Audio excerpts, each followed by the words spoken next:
The following program deals with a controversial subject. The theories expressed are not the only possible interpretation. The viewer is invited to make a judgment based on all available information.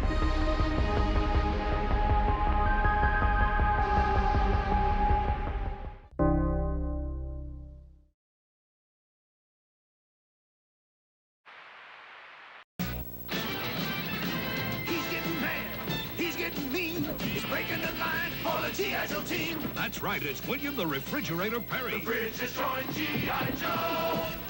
And you can get a free fridge. Here's how. Collect 5 fridge certificates or call the number on the certificate and the fridge will tell you how to get in on the action with only 4 certificates. There's a $1 handling charge. See details on specially marked G.I. Joe packages. Watch out, Cobra. Fridge is coming through. Yo, Joe!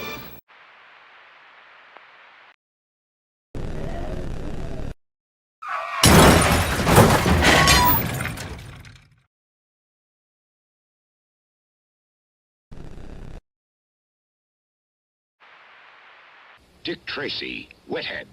Dick Tracy, the Dry Look. Clark Kent, Wethead. Clark Kent, the Dry Look. Shazam, Wethead. Shazam, the Dry Look. The Dry Look makes a good guy look even better. And only Gillette has the adjustable valve to spray as light and dry as you like. So come on, hero. Get rid of that wet look. Get the Dry Look from Gillette. Aerosol, and now a liquid too. Long-time listener, first-time caller. Long-time listener, first-time caller. Long-time listener, first-time caller. First-time caller. First-time caller. After downloading the free Discord app, use the invite link in the description or scan this QR code with your phone to be taken to the Beyond Wednesdays Discord server. First-time listener, long-time caller. There you will see the Modern Comic Mayhem category on the left with the call-in waiting room. Join that call-in waiting room, set up your camera and your mic, and have your questions ready. Call me now!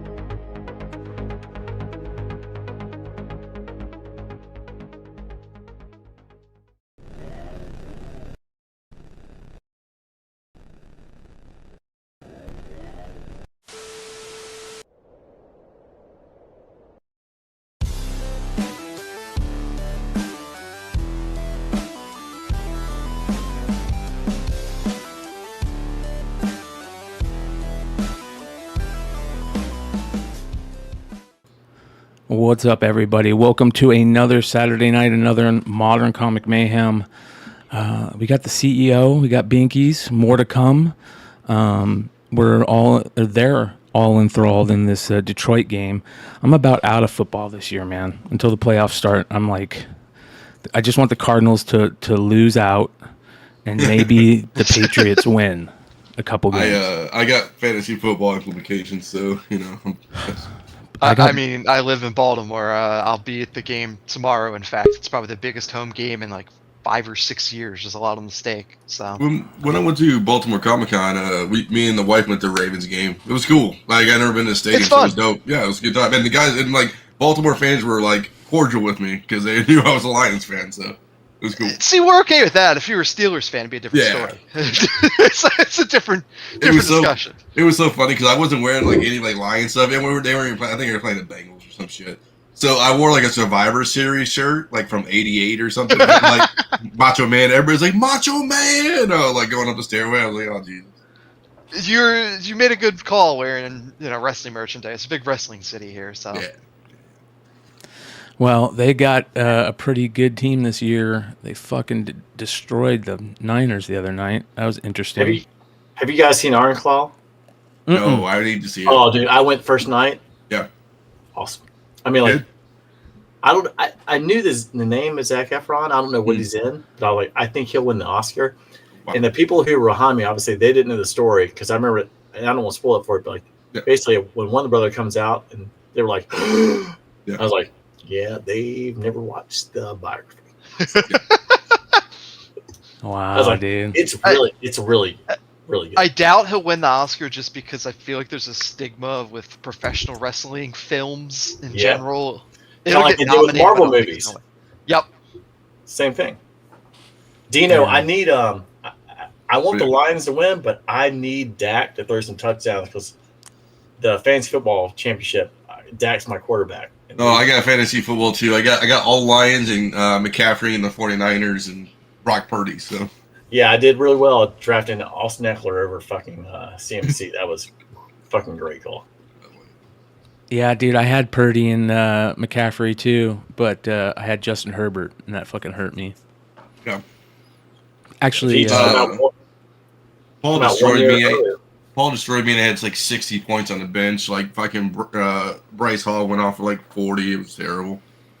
Yeah. We had Garrett Wilson on our team, but we didn't play him last night. And I was watching when I saw the scores. I was like, oh, dude, I've got to really check and make sure Garrett Wilson didn't do anything because I was like, put Kittle in instead of Wilson. Yeah. Because they're playing Commanders. I was like, yeah, that's what the Browns. Yeah. Like, no fucking way. And then Jets can't score anyway. So. Did you guys see What If yet? I watched 1, 2, 3, 4 episodes. I skipped a couple in the middle. They just weren't that good, and I watched the last 2 kind of. So. Well, you guys need to go watch at least the 10 Rings one and the Kahhori one. See, I didn't. That's the ones I missed the Kahhori one, and I kind of briefly scanned through the 10 Rings one. I like the Happy Hogan one. That was the best one, I thought. Bro, the Kahhori one blew me away. I was like, wow, I really fucking like it. It was really good, dude. I wasn't in the mood for subtitles. Yeah, I get that. You know what, dude? I've always been one of those subtitle nerds. You know what I mean? Like, I'd rather watch a movie in subtitles, so it doesn't bother me. I was telling Tony, I actually canceled my Disney Plus like about 2 months ago. Because I was like, there will be some kind of package with them and Hulu, but I was like, I haven't watched a Star Wars movie in like 2 months, which has got to be like a fucking life. Like, I guess for me, like, it's like going or a guy like going out with sex for like 2 months. I was like, well, shit, dude. Star Wars has been dog shit lately. Here, if you, I used to watch like New Hope or something like that, like every Sunday night. In the private chat, you can watch it there. I was about to say, dude. Oh. Yeah, you need to. Yeah. You don't need any of that crap. Yeah, just let us know, bro. Yeah, we're on top of it, man. And I really liked how they kind of like tied it in with like history and the Fountain of Youth. That was fucking cool to me. It was a really cool storyline. It was done really well. The language of the Indian, I forget what tribe it is. We talked about it when the character first came out, but the language is so interesting. You never heard it. Like, I've never heard it before. It's just very interesting, and it's a really fucking good character. So I'm really interested to see where she goes. But the reason why I also bring it up is because I learned something today that 2 days ago, that either I've never heard of, most likely that, or it just went over my head every time. I was listening to Nemesis and Milton's final show the other night. Yeah. And they were talking about X-23. Dude. Did you know that? I didn't realize that. Neither did I. I had no idea that in Zach when Zach and Justin started talking about it, and Justin was very adamant, like, no, she was in the cartoon before the book, and Zach, he's a big X-Men guy, and he's like, no, I don't think she was, and then he's like, well, maybe, and then Zach was like, no, she was in Evolution, the cartoon, before she was in the book. I was like, bro, no idea. That fucking never knew that. Blew me away, dude. Never knew that. She was in the cartoon X-Men Evolution before NYX 3. Did you know that, Dino? No, I didn't know that. Binkies, did you know that? I did. See? Got one scholar here. I'm going to make a poll. I got to make a poll to ask, like... I feel like a lot of folks never really watched when that came out, which is part of it. I wonder what the original cell's going for. For X-Men Evolution, if it's even on around. Is the timing off for you guys? Like, what do you mean timing? Somebody's saying, is the timing off? Oh, I don't know. I just refreshed because I mine thought is off and it's fine. No, because the way you guys are talking, everything's catching at the same time. So maybe they're in South Carolina. Maybe it's James. Everything's a little slower there. Let me add a poll. Start a poll. Did you know that X23 was in the cartoon first? Let's see how many of these motherfuckers know that shit. Have at it. We'll leave that up there. That blew me away, man.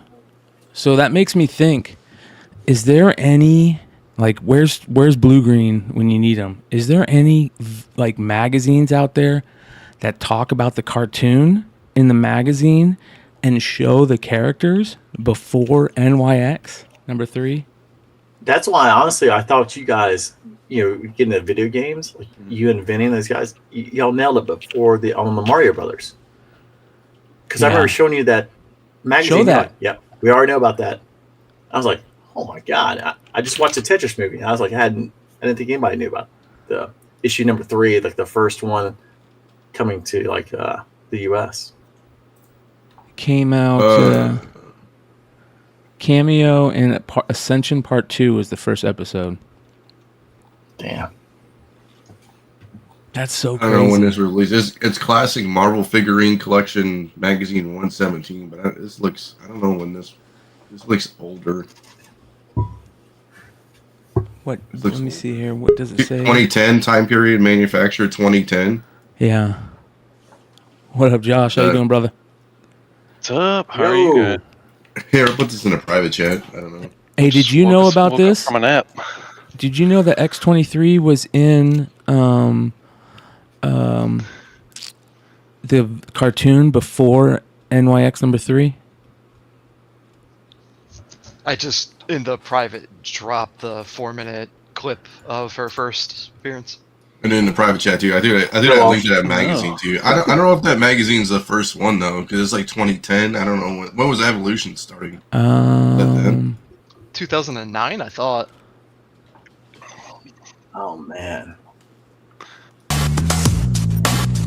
This is impossible. The Professor, Storm, Bobby, not even you could take us all out.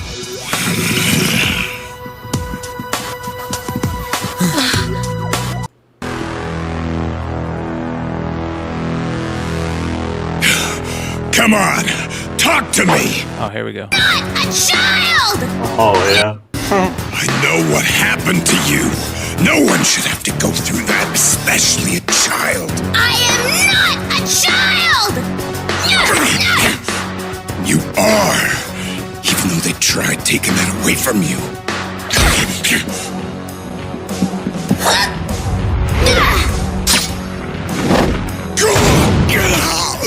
Bro, that's crazy. So, That's nuts. well, the problem is like, so this came out, when did Evolution come out again? You said 2009? I think so, yeah. Well, NYX was 2003.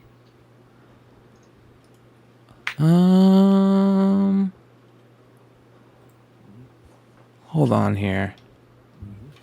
No, it was 2003, my mistake. Okay. Okay, good. Ooh, it scared me. Okay. Because I know I looked it up yesterday, too. August the 2nd, 2003, to be specific. Yeah, maybe it's a preview. I don't know. You had to look at all the Season Marvel 3, previews. Episode 10. A mysterious female assassin attacks the X-Mansion, knocking out the X-Men one by one. Wolverine finds out the assassin is his clone, designation X-23. And what was the date that came out? August 2nd, 2003. Okay. I wonder if you did Marvel previews back then. Oh, yeah.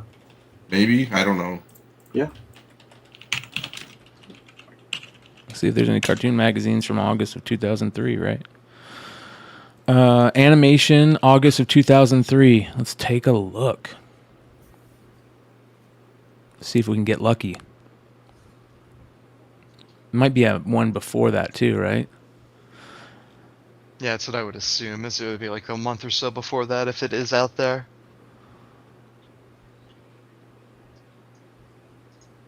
Doesn't say anything about X-Men. Somebody would have to be able to like find these on online or in some type of torrent or something, you know.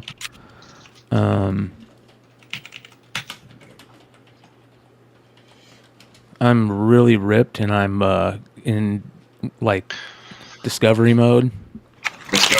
I'm trying to go through the previews and see January X23. August of 12th, 2003, Cartoon Network, Adult Swim, Archives, Wikis. That's a fandom page. Well, there you guys go. If you guys have any good magazine collections or you want to go deep diving, you could find the almost get 'em of X23. How about them Cowboys? We'll see. They just score. Yeah, but now I need the Lions to score, and the Cowboys to score, and the Lions to score more. That's okay. We only take 6 minutes per possession, so we'll probably get it down to like the end. And Black Crown says, my buddy Marvel was telling me Kahhori was introduced in the Future Fight games weeks ago. There you go. Kahhori. Did you watch that, Josh? How was your little guy's Christmas? Oh, it was good, man. This kid got it. He's about the right age now, right? He got this big Hot Wheels. You should see this thing. He got a fucking Hot Wheels monster? garage. Yeah, no, it has a big dragon on it, and you hit the dragon, it spins down and shit. Yeah. Oh, he loves it. Yeah, I binged the entire thing in the past 2 days, and it was amazing. Yeah, it's really good, man. The Kahhori one was beyond excellent. So was the 10 Rings one.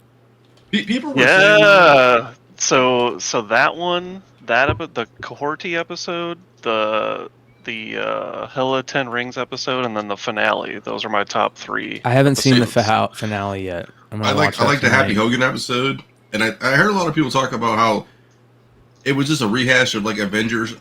I hope they were saying in the new season, like new characters, like maybe the Eternals, maybe the shit characters that like Marvel movies shat on, kind of.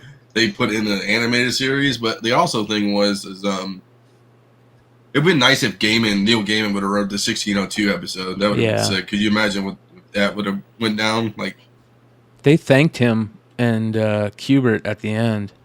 Yeah, I just wish he would have wrote the episode though. Yeah. Yeah, I saw people complaining about the finale, and they said it ruined the whole entire season. Oh, that's they're smoking crack, bro. Like, okay, I'm glad people never complain. I struggle to understand how a single episode of a series of one shots somehow ruins a whole season. Yeah, it was. Hey, I mean, it all kind of connects, like season 1, because it's all kind of centered around what's her face. Captain Britain or whatever, but it was still amazing. Hey Josh, he was telling me how long those tickets have taken to get graded at PSA. Yeah, dude, it's crazy. 3, and he's like, he told me the time. Then I'm like, holy shit! He's like, dear for Josh, I want my money back. Yeah, I was like, gotta be Taylor Swift. He's like, yeah. I'm like, yeah. Want to see what they look like when we get back. Forever. I got some cool things that I saw today that was kind of blew me away. This was kind of interesting. Perfect timing for Josh showing up.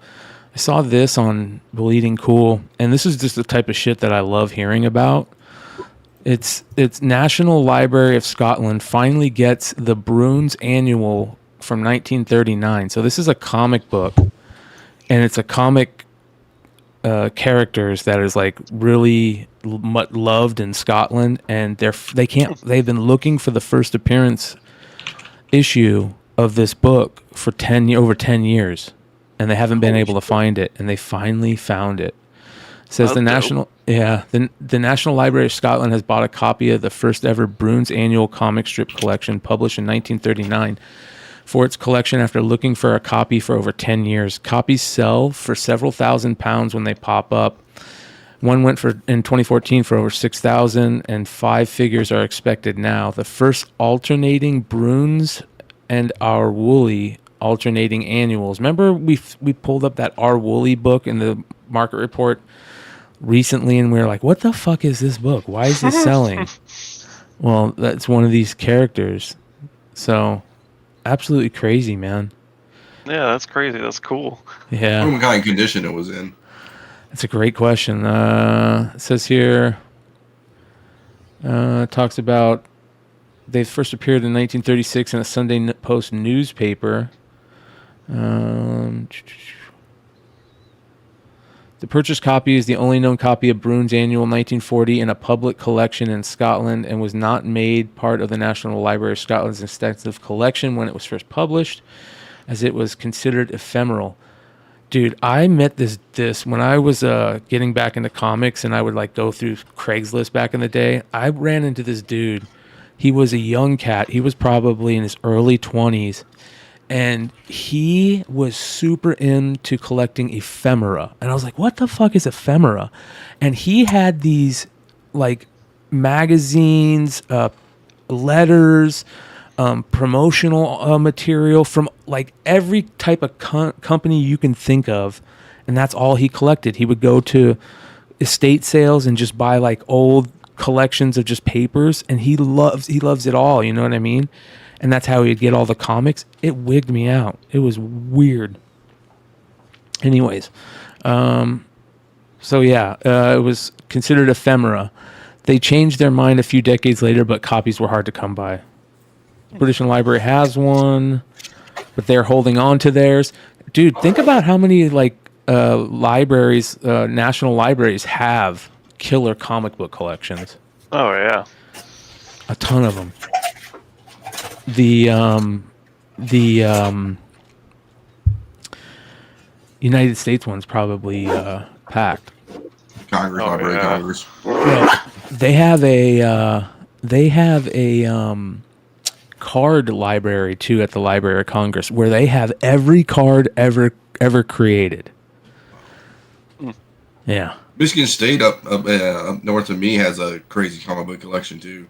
Yeah, I remember that. I got to go up there and interview the guy. He's a really nice dude, I guess. When you say every card, is every Topps like one of every top set? Dude, check this out. This is crazy. I never heard of it. I just saw Leaf. Leaf just put web exclusives out for Claire Hoggle, because they're a golfer, and then I guess the girl named Overtime Megan. I don't even know who else she is. They sent the email out. Yeah, is that you? Yeah, I saw that. Yeah. I was like, maybe Claire Hoggle. I don't know that Overtime Megan girl, but it was like $30 for auto. Give me Paige Sporanic. Yeah, right. Paige Sporanic. Yeah. Yeah, I'm in. I think Paige did I think she did Gypsies, right? I think you're right. And it's a perfect fit for the Gypsies. I mean, that. Yeah. I gotta find this, man. It was chat. Let me know, chat, if you guys know what I'm talking about. I watched this video, and she was working in the library, and she was going through packs, like open packs, but they were put back into the packs of like super old card collections, Tops. She had a bunch of tobacco card collections. It was crazy. I can't find it. It's pretty nuts. It's pretty fucking crazy. The other thing that I saw that was pretty cool was this. You know, finding cool shit like that is great. And it's even cooler when you find it on eBay, right? Or if it's Rob Liefeld's Jungle pinup that he did for Tim Sale's girlfriend in 1999 was sold on eBay. Huh. It's pretty fucking good for, you know what I mean, for Liefeld. Yeah. Yeah. Is that on 2 backing boards? It looks like. That's a How little. does she have a smaller chest than the Captain America? Look at that right It's not there. even close. That's kind of weird. Not even close. It's the back arch. Yeah. It's the opposite, Nate. That's the opposite of the Captain America. Actually, it probably would line up pretty close. That's pretty good, though, to be honest. Shout out to Stuff's Comics for subscribing. Look I at like that. the gorilla. Yeah, I think that's dope. Liefeld does those teeth, those same teeth. He does the same teeth and the same eyes. I feel like he had to it's kind of like one of the first guys with the teeth. Like, you put them all together and just kind of the lines in between to show like how much tension. He was doing a Wolverine sketch, I think, today or something like that, or yesterday. Look at this. Wow, this is even crazier.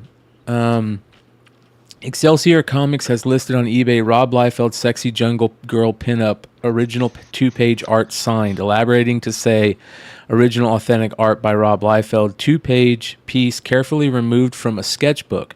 In very good condition, each page measures 11 by 8.5 inches, original hand-drawn and signed, no reprints, rights granted or implied. What you see in the photos is exactly what you receive, yada, yada, yada. And then Rob Liefeld added some extra information on Twitter saying, hey, anyone looking to purchase this? I illustrated this in the middle of a sketchbook for Tim Sale's girlfriend back in '99. It is across 2 pages in a hardbound book. Well, it was. No idea what Tim Sale's estate or Tim Sale's then girlfriend will have to say about this. After all, it was 25 years ago, thereabouts. I was reminded of a little of the Banksy piece of art on a stop sign in London. It was removed by... Why? Who cares? I don't want to talk. I don't care about that. Why do we care about Banksy? Oh, there you go. There's some crazy shit you can get on eBay, man. You never know. People pass away and nobody cares about their sketchbooks that are full of original Jack Kirby sketches, right? Frazetta, bunch of crazy Frazetta shit. I think the girls have it all kind of locked down. I would think most of it. The Frazetta girls. Yeah. Yeah. They're really good people too. Kirby's got a grandson too that is got a really good Instagram. I wonder if he does the same thing with his art because he always showing. Remember, was it me and you at Baltimore? We saw the Kirby. Didn't Kirby have a booth there? Yeah. I think they had a booth there. Like, I don't know if it was his friends or somebody, whoever it was. Yeah. Check out this book that came out this week. It's a Chris Carter cover, I think. The reason why I'm showing it is because Binkies is here. Tell me this doesn't look like one of those Mark Brooks or Scotty Young that covers. looks like Mark Brooks. Yeah, I felt like I was just buying this, and it was a 20-year-old book. That's like straight Mark Brooks. Yeah, that's crazy, dude. Look at that too. It's a good cover. Yeah, it's really good. Yeah, the Sire. Do you see this stuff from? It's maybe looking at hand drawn stuff. There's somebody has Jack Kirby drawing on paper, handmade, signed and stamped from Peru. Have you guys seen that? Share that shit. Yeah. There's one of them. Don't worry, Josh is going to import it soon. Yeah, Josh, you tell me what the fuck this all means. Josh is like, yeah, I know that guy. It says Jack Kirby Museum like on the back. I put it in the private chat. James Kreider says Kirby's grandson does sell Kirby care packages, sells prints and random stuff from the estate like comics, letters, etc. Wow. That's badass. Oh, that's cool. Yeah, that's super cool. Yeah, man. I don't know what this really is though. It's like it's like stamped by like different museums around the thing. I don't know what this means. So look at a first photo too. New York Gallery, Certification Kirby Museum, the Jewish Museum. See, I don't know, like $115. I don't think it doesn't look like him, right? I don't know. That doesn't look like Kirby. Yeah, I'm like, get the fuck out of here. Well, maybe, I don't know. Maybe he was super old. Maybe he grew up and his name was Jack with like 1 C. Yeah, I don't know. 2 K. I just saw that. I was like, that's weird. Oh, it says handmade. Maybe he handmade, like he handmade it himself. Not Kirby, whoever is the person who's selling this. Jack Kirby drawing on paper, signed and stamped, mixed media. See, it says handmade though. So is that like the seller saying it's handmade? I don't know, dude. That's weird. It's got museum on the back of it again. Museum of Modern Art. Actually, it's kind of like when you feel like Turner or like Larry Hama or G.I. Joe, and they'll have like guys who they'll just list the names in the listing and has nothing to do with them. Just try and get the clicks or the people that views. All right, let's see what this says. I sell this item in the style of the artist. Okay. Oh my god, bro, that is fucked up. Putting these stamps on the back, that is fucked up. They do that a lot with like a G.I. Joe on the Herb Trimpe stuff. Like, they try and copy all the G.I. Joe yearbook, all the individuals, and try and put like $2.99 on them, and they try and make you think like he actually drew them. They look just like him, but they're not his. Oh, I guess they're known for fakes. That's what people were saying. Interesting. It's funny when I click on the link, it takes me to a totally different. Oh, you're looking at a different one. Yeah, that's the one I was looking at. Yeah. I'm like, oh, that cap. Yeah. So Brian, I just sent you an IG. One of my friends bought something that they thought was Kirby related for their fathers a couple of years ago, and it just came back authenticated, official, super early pre-Marvel Kirby sketch. Wow. That's dope. So I told him, I'm like, I don't even know how you can value that. Good luck for insurance purposes. I wonder what he was drawing it for. To just fucking around? Yeah, I don't know. It looks like Adolf Hitler. It does. Yeah. Yeah, it does. It's interesting. Man. I was going to go with Groucho Marx, but... Big money. There's only 3 people that have that mustache. Adolf Hitler, Groucho Marx, and Michael Jordan. And only and only one can rock it, right? Groucho Marx. I can tell you it's not fucking Michael Jordan. No, it's not. No.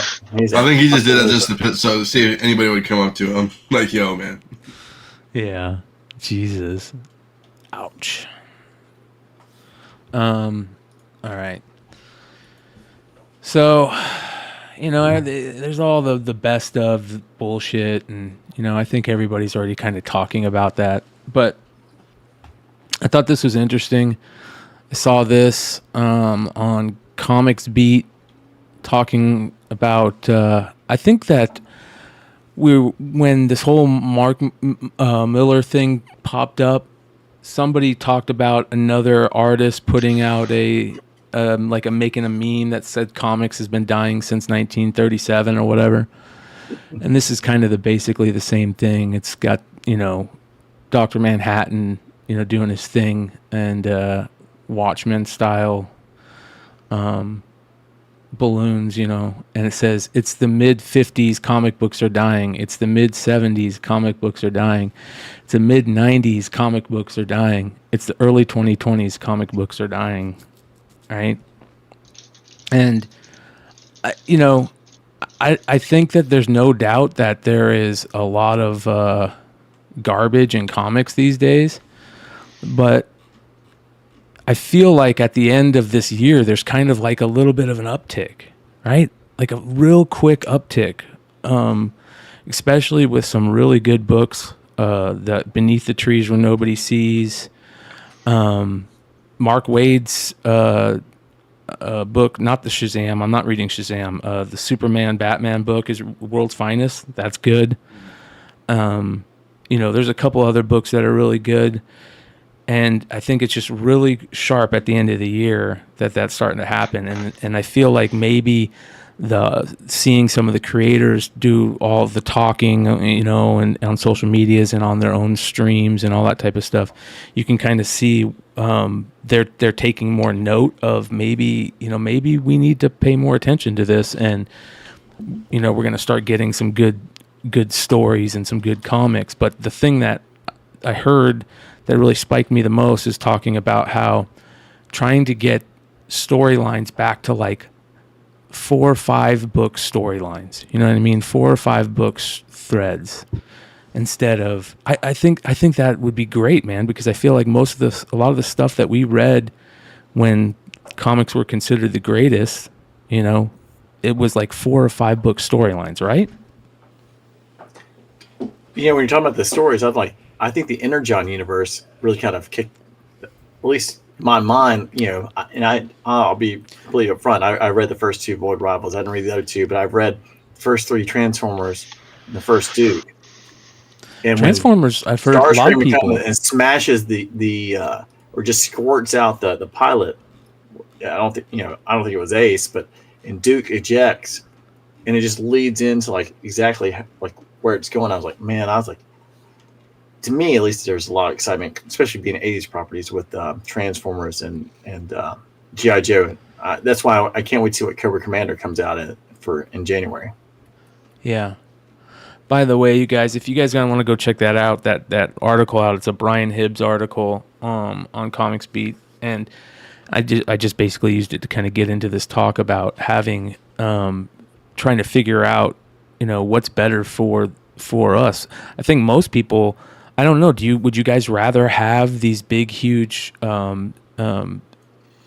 year spanning, huge arcs where you got to buy 10 different books just to even know what's going on, or would you rather have it stay like Daredevil used to, or you know what I mean, like where it's or I feel like back when like Brubaker was doing Captain America, or when Bendis was doing Daredevil, you know what I mean? Does that make sense? I was trying to follow him Gotham War, but I only buy Detective and Batman, and I don't read Catwoman and all the other ones, and I was really kind of lost during Gotham War. To me, by and large, it's best when things are mostly inclusive, but fine to have tertiary things if you want to go down that road. I think the only exception to me was Secret Invasion, and even Secret Invasion was so watered down because it was just everywhere. Mm-hmm. If you were to have like every Secret Invasion related book, you've got like 2 short boxes of shit at this point. It was insane. Yeah. Yeah, I kind of equated to wrestling, right? Like when you do a year-long feud in wrestling, it never works out. It's too much. Yeah. Yeah. Yeah.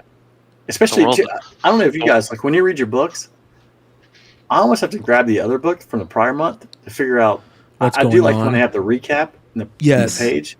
Yes. Because it's hard to try and keep up with everything. Like well, especially if you're reading like multiple titles too, right? Like you're reading like Action Detective and then moving into Marvel, whatever. It's like, like I read Bounty Hunters, Dr. Aphra, Darth Vader, Star Wars. And I'm like, I know it's a whole Dark Droids saga, and I didn't buy Dark Droids like the actual books. And it's just like, I like the Vader story, but I feel like it's been going on for like too long, perpetuity. I was like, holy mackerel! I'm like, how many Dark Droids are there? But when you read like 5 titles, it's just like it never stops. And for me, like if I'm gonna read that, I'm gonna read it in like a trade set. You know what I'm saying? It's, just kind of just roll it. You know what I'm saying? That's the way to do it. I'm gonna read it for free online. Well, that's yeah. I mean, let's be honest. That's 100% where I'm reading my shit. $4.99 a book is not fair price. I'm one of those guys that I don't read my floppies, man, if I don't have to. I'm one of those. I bought books today, boys. I got pickups, so you guys are gonna. I need your help too, because they're books I don't know anything about either. Are they new books? I would consider they're new books. I will say, how about this? They're Whatnot books. Ooh. Oh, I bought Whatnot books. They're still around? Yeah. I got them for a good deal, though. We'll talk about it later, though. Were they 10 cents a piece?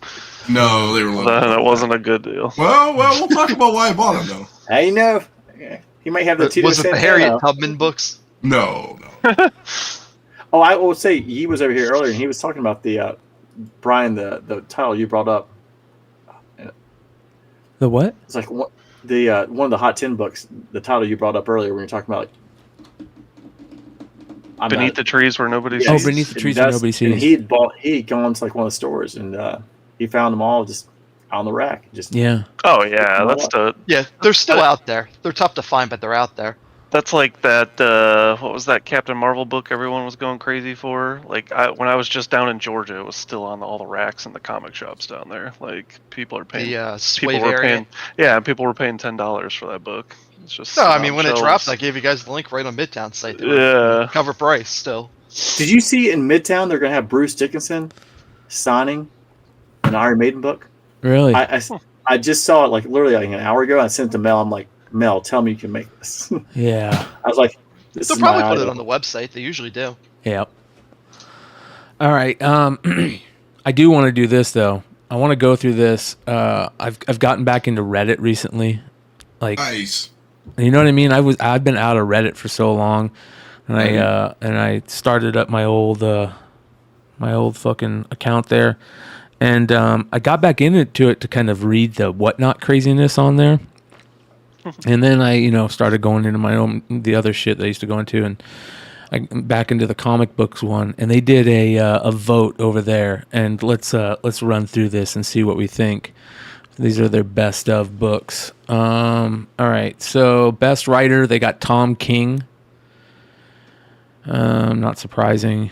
Best penciler, Dan Mora. Dan Mora's pretty fantastic. What did he do this year? I always think of Once in the Future. He's done a lot of DC product this year. Yeah, lots of DC stuff.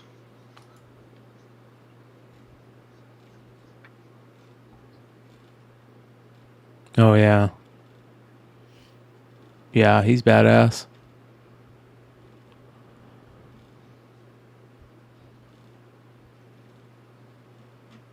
Okay.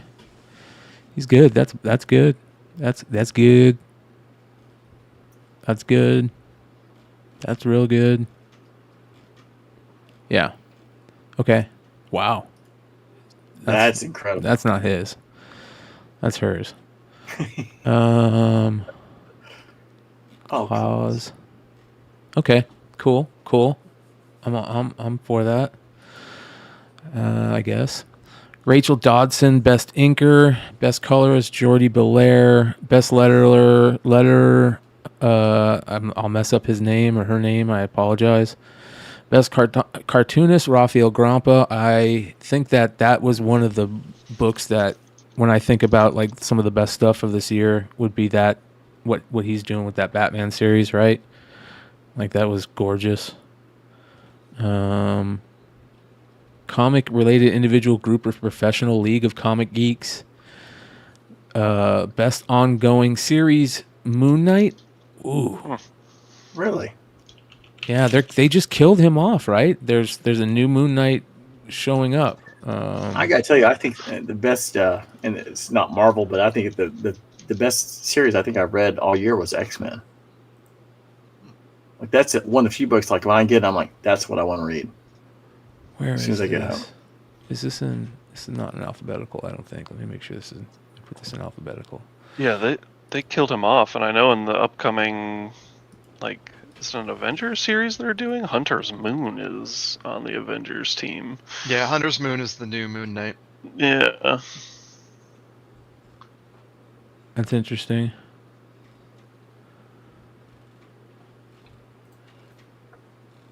Yeah, they definitely killed him off. Wasn't there a new book this week?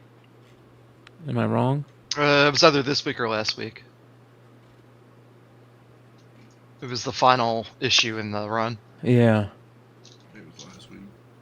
Yeah, maybe I saw like a future cover or something where they're showing the new one. Right? Let's see here.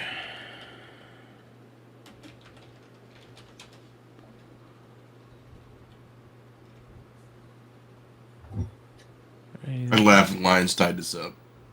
Did they? No, I'm gonna say I'm gonna laugh if they do it. They better not. That's all I'll say. They went in overtime by a field goal. You will see me remove a monitor from my office and throw it across the room if that happens. Funny. Is this it? I'm not even gonna look for it. I'm not even gonna worry about it.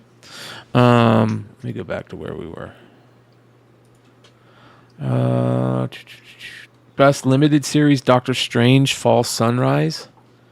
Best ongoing series for DC, Wonder Woman. Best limited series, Danger Street. Best ongoing series, not Marvel or DC, Ice Cream Man. Best limited series, not Marvel or DC, Rare Flavors. That was the one that I heard. That. Yeah, I heard a lot of people were good with that. Like that book. Best alt underground or independent, Monica by Daniel Close. Best original graphic novel, Night Fever by Brubaker and Sean Phillips. Best single issue, Nightwing 105. That's 65% of the vote. Best one-shot, Return of Superman 30th Anniversary Special. Best cover, Poison Ivy 12 by Frizen. That was the best cover of the year? That's a good cover, but it's definitely not the best cover. Yeah. Yeah. Honestly, I would almost thought that was Peach Momoko, the kind of way it's Yeah, that's dark, like strong that. colored. Best panel or page? Dick Grayson. Yeah, this was a good fucking panel page, right? That was a feel good moment. I remember a lot of people talking about that. Best story arc. Detective Comics. Take My Hand by Dan Waters and Aaron Campbell. Oh, best backup. It must have been a backup. Because isn't, what's his name, writing detective? Ramzi. Yeah. Ramzi, sorry. Best comic-based movie, Blue Beetle. Whoa. I mean, that's probably not You don't- wrong. How many Spider-Verse, think about it, bro? like, Into the there aren't that Spider-Verse many was comic by book far. movies, and none of them really excelled. I'm like that. What about the Spider-Verse movie? I mean, is that a comic based? Yeah, I'll tell you that would be hands down. I think that maybe they actually did like live action. That's by Maybe far it's the like- best comic movie, Yeah. based movie this year, man. That was like hands down. That's Yeah. a top 10 movie of the year, in my opinion. It may be live. People think about live action. Yeah, maybe.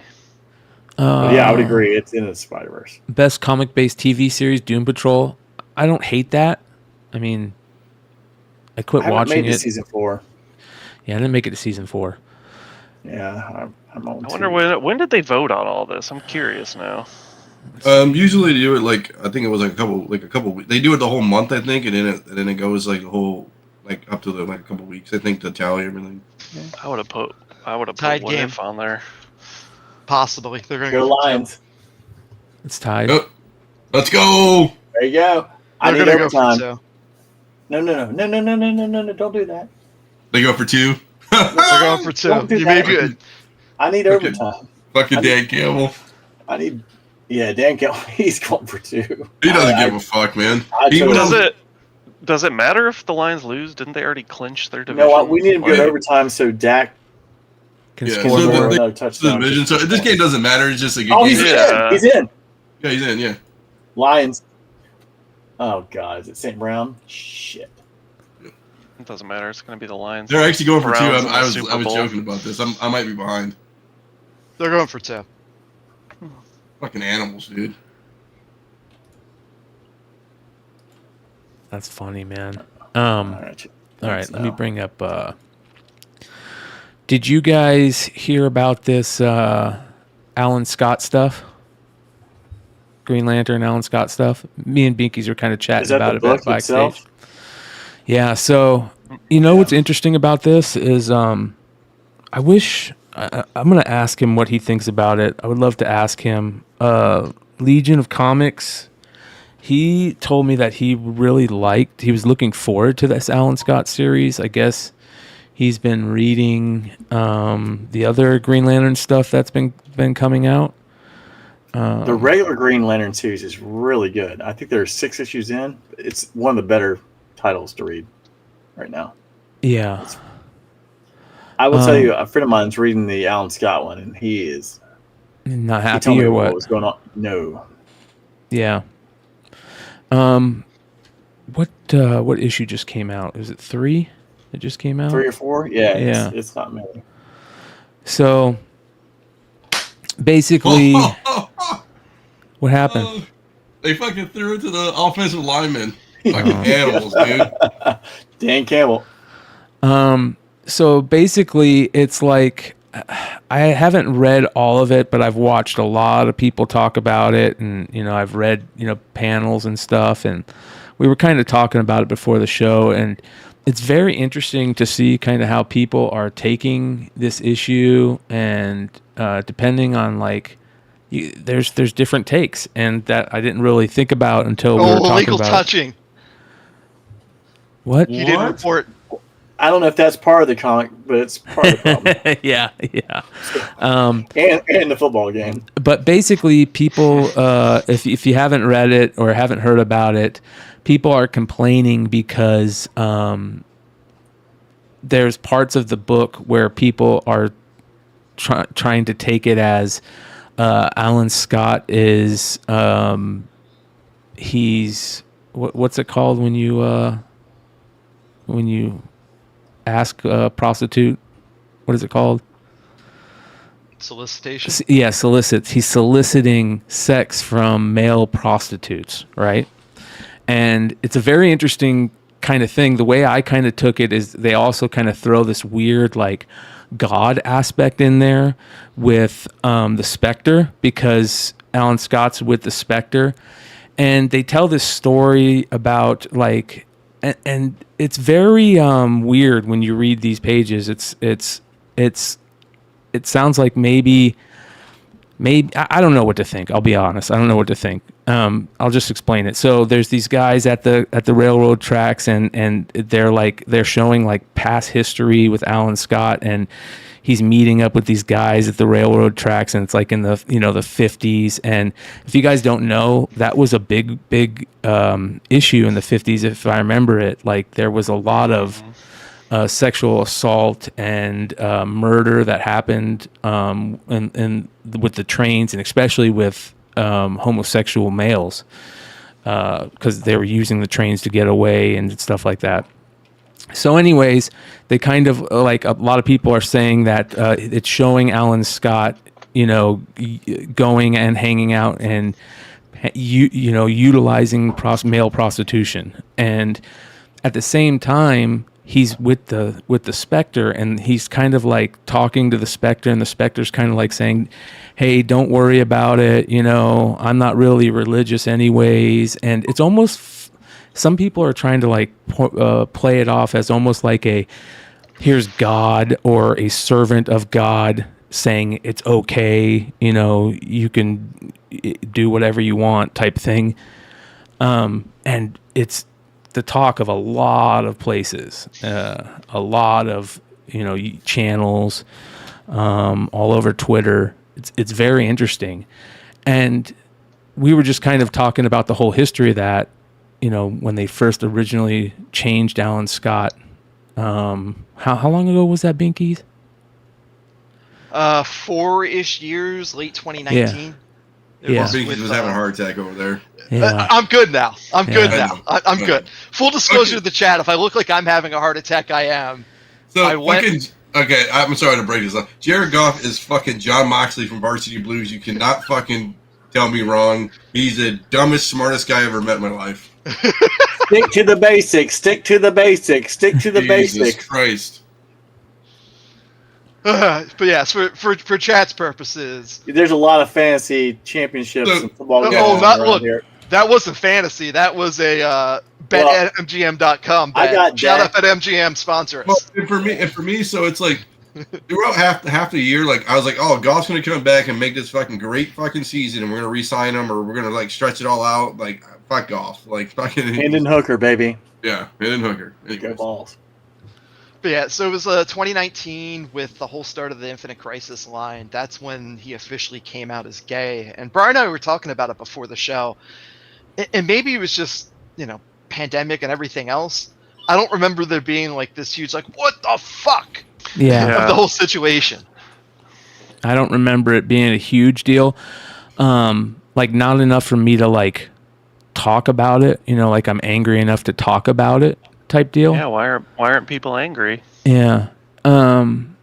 So this but this is very interesting, man, because it brings up a very interesting conversation, and that like if this was well, here, check this out. This is this was put out by the writer Tim Sheridan in October.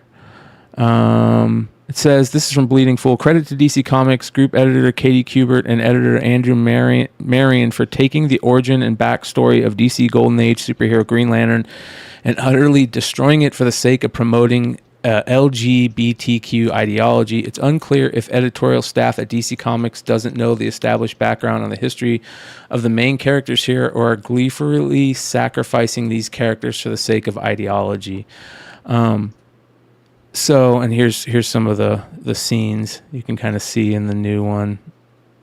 But so, and here he is talking to the Spectre. He's like, it says here, I only recently died and became the agent of the Almighty. You're not the only one dealing with identity issues. This is the Spectre talking to Alan Scott, because Alan Scott is kind of like thinking about the times, the old times.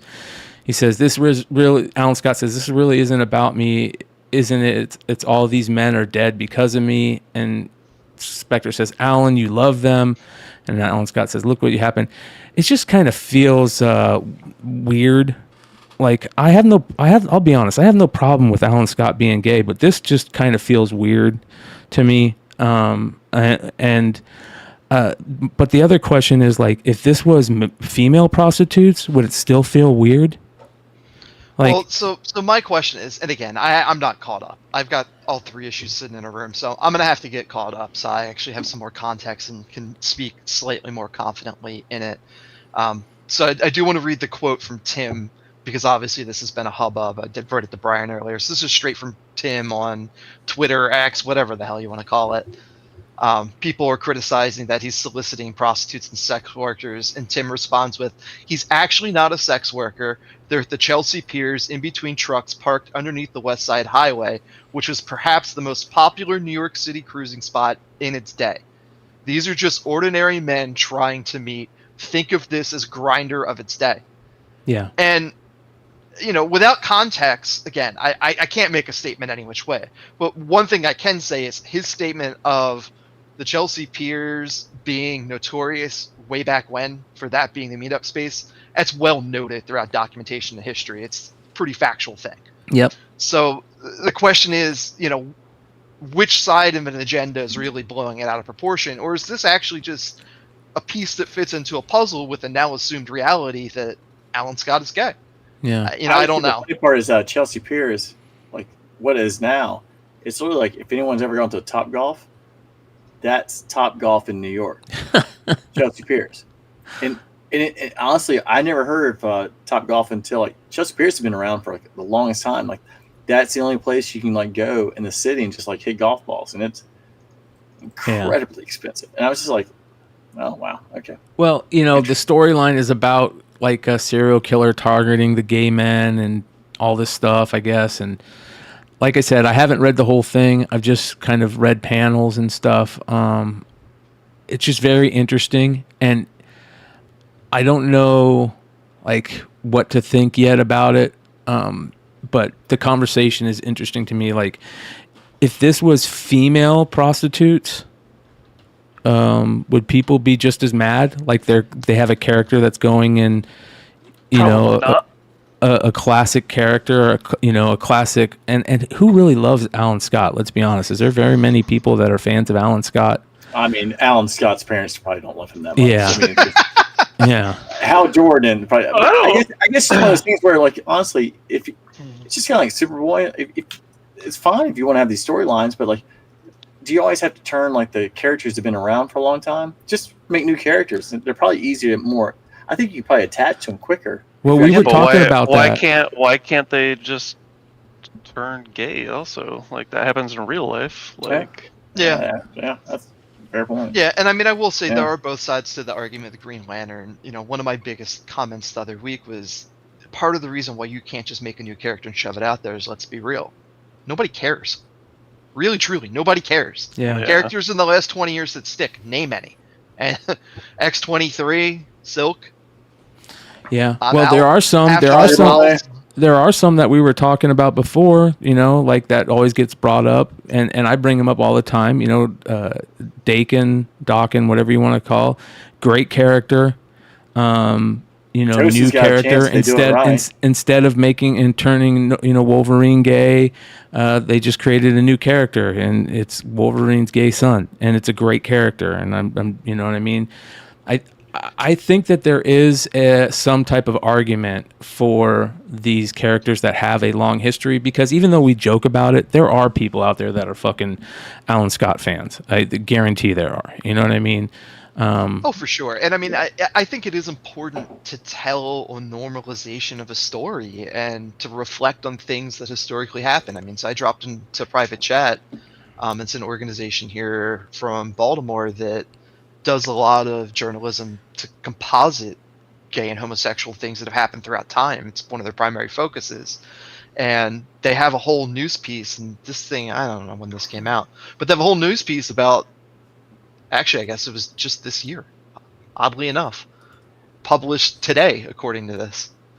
So they have a little bit of a news snippet, and it talks about some of the things that went on at the Chelsea Pier, and the fact that it was a historic cruising spot, and just some of the terrible things that homosexual people at that time had to go through, which was something those panels allude to, which was the obvious risk of being picked up by the New York City police at that point. Mm-hmm. Do you think that Marvel, because they have like Hulkling and Wiccan, and especially if they go with the Young Avengers, like could do really well?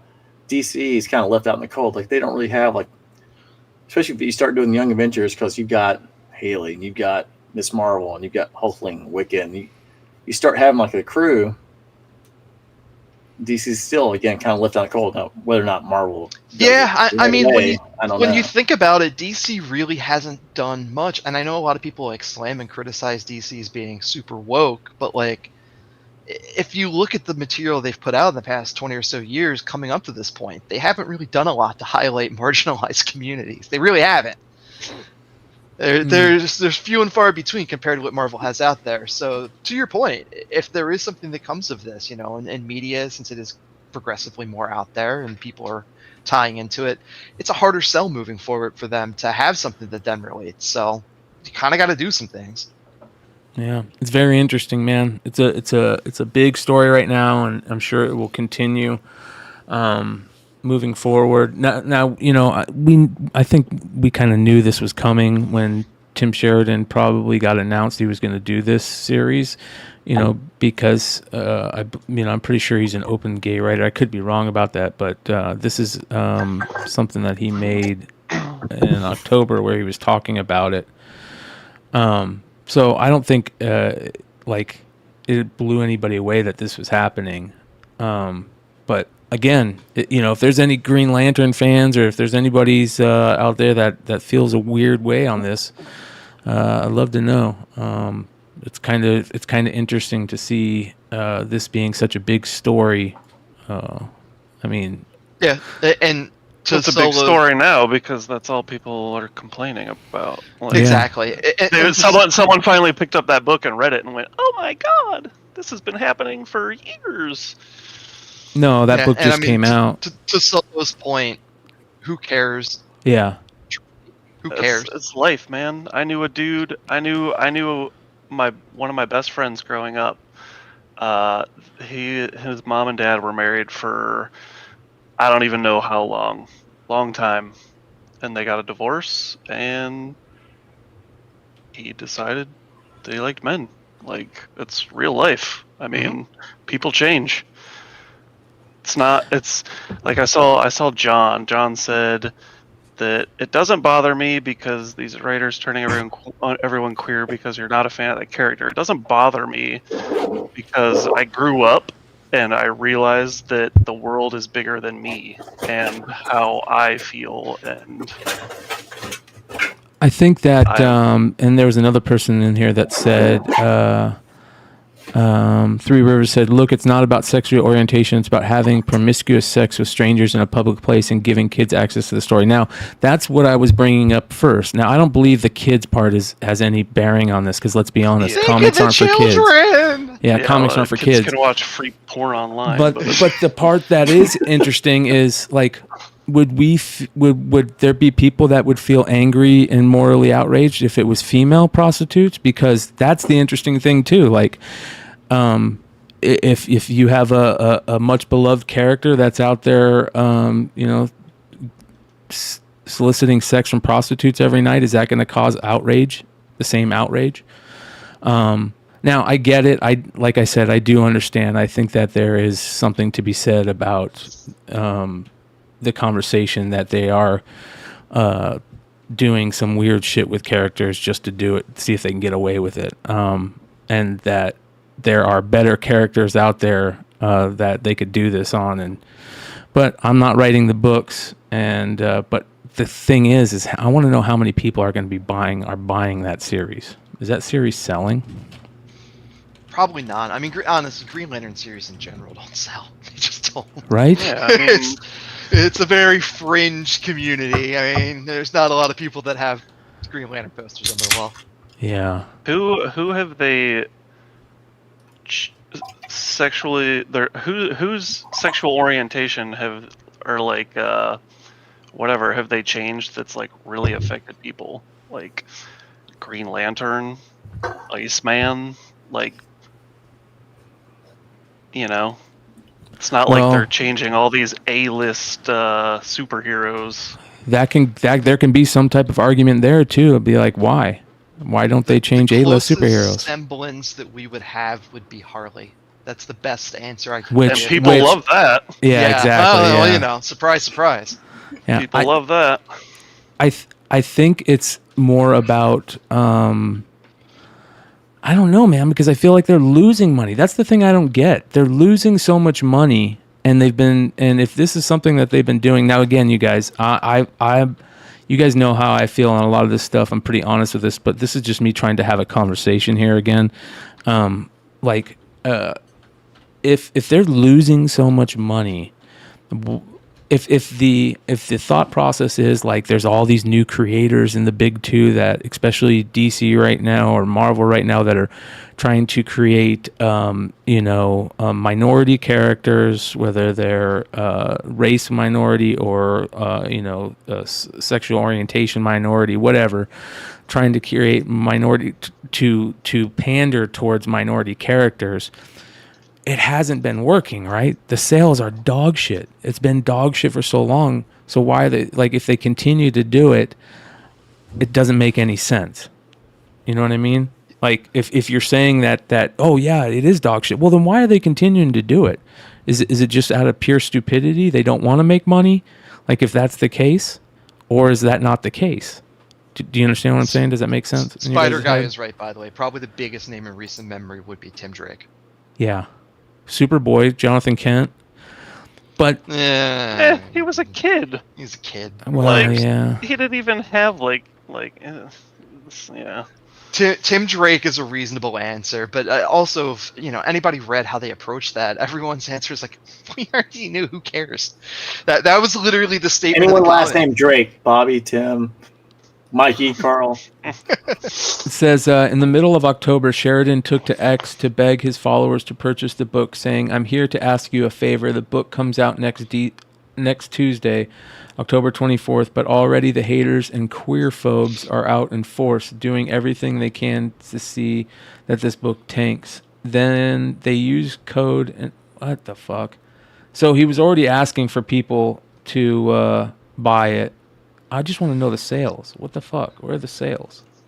They're going to be hard to find. That stuff's hard to track now. But to his point, this article, even that quote alone, the fact that they use the phrase, he's begging people, illustrates his point. That people on each side are going to use coded language to push some sort of a bullshit agenda, instead of just leaving it be. Whereas if anybody else put out a statement that said, hey, buy my book, for example, the wonderful folks from Comicsgate that were on here that said, hey, buy my book. And same situation. Like, it's a sales pitch, guys. Come on. No one's begging anyone to do anything. They're trying to sell you a product. Yeah, but I don't think they're selling. That's the problem. At some point, do they say... I don't really think anybody's buying any DC books that because aren't Batman. There's no doubt, like, we got to be honest here. Let's not let our ideology get in way of our honesty, right? Our internal honesty. There is quite a few characters that don't represent like the normal percentage of people out there that are the LGBTQ, right? In comics, all of a sudden in the last so many years that there's just like a lot of changes, and that's one of the things that is made that they're changing a lot of characters that are already there. That's a argument that I'm not saying it's right or wrong, but it's definitely an argument that is worth looking into or talking about. They're changing. I agree. Lot. I just think. Shoot, what was I gonna say? I had something and I just lost it.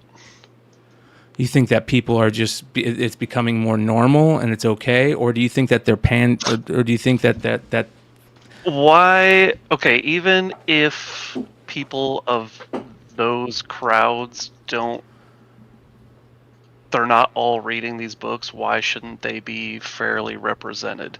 Even if it involves changing characters, like, I mean, again, Green Lantern, who cares? Superboy, who cares? Like, Iceman, like, is Batman gay? Is Spider-Man gay? Like, are they changing the top tier characters? If they're not changing those top tier characters, that means that it's a little fucked up to me, because they're not changing them because they know they're going to lose a ton of money if they do, right? If you're just changing lesser known characters at this point, that's kind of cheesy, right? If there's a reason, and I'm just bringing this out to talk about it. If there's a reason to do this, it doesn't feel like there's a couple. The reasons that everybody's saying just doesn't feel like they fit. It almost feels like it's gotten to the point where some of this is just them taking shots at perceived enemies or real enemies, one or the other. I feel like there's just so much of it now. I was actually going to take the opposite side, where I think they were trying to push the book. Like when they did Superboy, they didn't have really good sales, change them, sales jump, and then they come back to probably what they were before. So you got something out of it either way, but like at least you if I'm DC, like, hey, I had like a couple issues, I got way more than what I probably would have gotten. And people bought that book. That book was going for a truckload of money at one point. Yeah. That's a great cover. But the thing is, you can only do it. You can only do it so many times, and then, I think someone brought in the chat, and I don't want to. With North Star, with X-Men, that was a long time ago. Yeah, long time ago, and I remember people, coming into the shop, and some people wanted to buy it, and some didn't. But they kind of didn't know if they wanted to buy it or not. But they're like, this could be something, but they really didn't know. Yeah. Yeah, I remember that happening. I remember that was a big deal, man. But I don't remember it being like a lot of people being mad at it. Oh, this is Awesome Sauce Radio. They weren't sure if it was just different times. Yeah. All that is. I mean, everyone just likes to dunk on everything nowadays. Yeah. And then, of course, there was only one cover. There's no variant. It makes it different time. Yeah. Yeah. Somebody's asking if this is drama alert. No, this is just this is just how we're ending a shitty year. Just because I'm here doesn't mean it's always a drama alert. Yeah. Come on now. Yeah. It's just an interesting story that is worth talking about, in my opinion. So I'm gonna bring it up. It'll be interesting to see how this plays out, and what. So that book was the number 80. Number one issue on the year. It's a weird way to put shit, but for context, so smaller sales numbers for sure. Yeah. In terms of actual number ones, it was 1, 2, 3, 4, 5, 6, 7, 8, 9, 10, like the 15 or so between the big publishers in terms of new series. I'm really surprised. Did all right. I'm really surprised they're not trying to push Apollo and Midnighter more, considering they're going to be showing up in a major motion picture and going to be like. And they've got good stories. I'm like, there's a lot of really good stuff there. Yeah, like some of the best. Those are like great characters. That's, I guess, where my biggest part of my internal argument with this is like, I feel like there's some characters that. I feel like there is some pandering going on. I don't think it's as much as a lot of people complain about. I think just there's people that just want to fight. But at the same time, I also think that there's great characters out there that they could use that are perfect characters. You don't have to and it just lines up quick. It lines up good. You know what I mean? Maybe James Gunn makes those guys into the universe. Like maybe. We've kind of read some of the stories. I think a lot of people are putting a lot of faith in James Gunn, and James Gunn is not. Yeah. I really think that is unfounded faith. Isn't Tom King? This guy is the savant of comic books. The guy took a tree and made it popular, and a squirrel or a raccoon and made it popular. So I was like, I mean, it's not that hard though. And Peacemaker, no one gave anything. No one cared at all. Peacemaker ever. was funny. So Peacemaker if was there's funny. somebody who can actually make something from nothing, I'd probably give James Gunn the benefit of the doubt. Swaggle House says main but question. This is the thing. We're still talking about fringe characters and fringe series. We're not talking about shaping a whole universe. Yeah. But you're talking Apollo and Midnighter. Yeah, but Yeah, how do you fringe characters. incorporate them into a whole universe? He's not just dealing with one individual. Well, they're going to be in that new Superman. Yeah, oh, I they're know. gonna- But, yeah. but that's what I mean is he's now no longer focusing on the one piece. He has to look big picture. Can he really do the same thing with that one small piece now when he's dealing with this whole puzzle? Swaggle House says main question is why are they making this? Do they think this is the absolute best Alan Scott story to tell? If they think so, then cool. If not, then what is the goal? Yeah. And I think that's a very fair question. Yeah, it's fair. Cash. Well, that's what I mean. It's not selling. It doesn't so sell. Yeah. it's- So is it cash? It can't be cash. No. Yeah, if it's cash, they're burning money. Yeah, it's stupid. Maybe it's a They're tax even bigger write-off, but- idiots. They're even bigger idiots. Yeah. Yeah. You know. Daniel says Gunn is allegedly creating an authority, not knowing who he uses and who he doesn't. What does that mean? Like he's saying he's not going to use the regular team. That would be fucking weird. I just think I'm probably a little biased to James Gunn because like I love the music, like the fact that someone actually put Tiger Tales into like a show, like the song. I'm like the band. I'm like, oh my god. I'm like this guy. He pulls the most random songs. I mean, and some of the songs are incredible. But like the fact that he took Sweet and put that into the preview for Guardians of the Galaxy 2, and then he did Since You've Been Gone by Rainbow for Guardians of the Galaxy 3. I mean, he's really got a touch with the music and the story. Maybe the story needs a little more developing, but I tell you what, I don't think I've ever seen anyone who can like build a trailer and put the music on the movie like he can. John says, go back and look at the North Star books. He wasn't being used as a soapbox for the writers. Now the characters sit around doing nothing, checking phones, etc., with LGBT writers high-fiving each other. And that's what I mean by that. Is like I feel like people complain about Comicsgate people all the time, but I feel like there are people that are on that side, you can call it, and that act just as fucking outrageous sometimes. And I feel like they're just putting these in as gotchas sometimes, just to fuck with people, which is fine if like Swag said, that's your goal of doing it. What's your end goal of doing this? Like, if that's the case, do you just want to create controversy to quote unquote sell books? Like that feels like defeat from the big two. Get someone on here. You gotta ask somebody. Yeah. The Comic Gates guys on here. Get some DC and Marvel writers on here. I doubt that they would, man. I seriously doubt that they would. They would see that. They would probably see that Ethan and John were on here and be like, block. I don't feel like that's going to happen. But we'll see. I think you never know until you ask. I messed that one up for everybody. Yeah. I don't know that. No. Because I don't think so. Well, I mean, you never know. You never know until you ask, like Josh said. Yeah. I think they're more reasonable than people would assume. I think saying that they'll just look and see that the comics. What I'm saying by I'm thinking like if Tim Sheridan or not Tim Sheridan. I mean Kelly what's her name? The chick that writes Miss Marvel, like her or Mark Waid or some of those people like that are like they're going like this. If they saw that I had Ethan and somebody on, they would instantly be like, nope. Because that's how it feels like their MO on social media and stuff.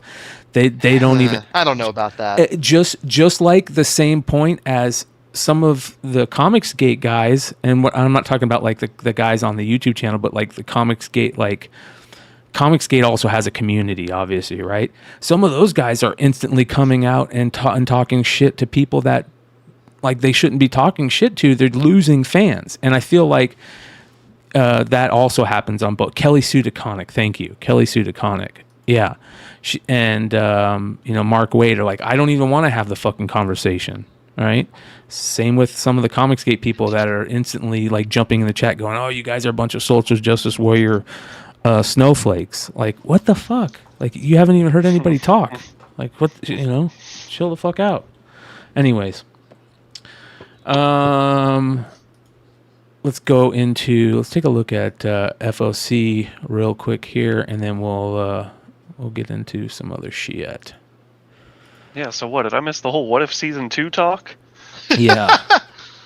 Yep. I think we just cruised over it. Yeah.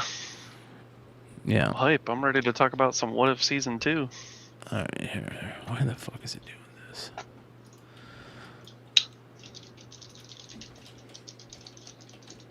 So Bobby, I'm going to ask you a question, and Bobby in chat.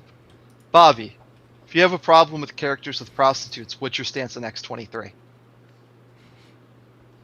Yeah, that's what I mean. Yeah, like. Because if we're going there. Well, wasn't NYX like for adults though? Wasn't that a mature book? I don't look. Yeah. Wasn't Mortal Kombat for mature audiences? Yeah. Yeah. Yeah. I played Texas Chainsaw Massacre all the time, and there's 10-year-olds in the lobby all day. Is that when you and Mel and James were doing it?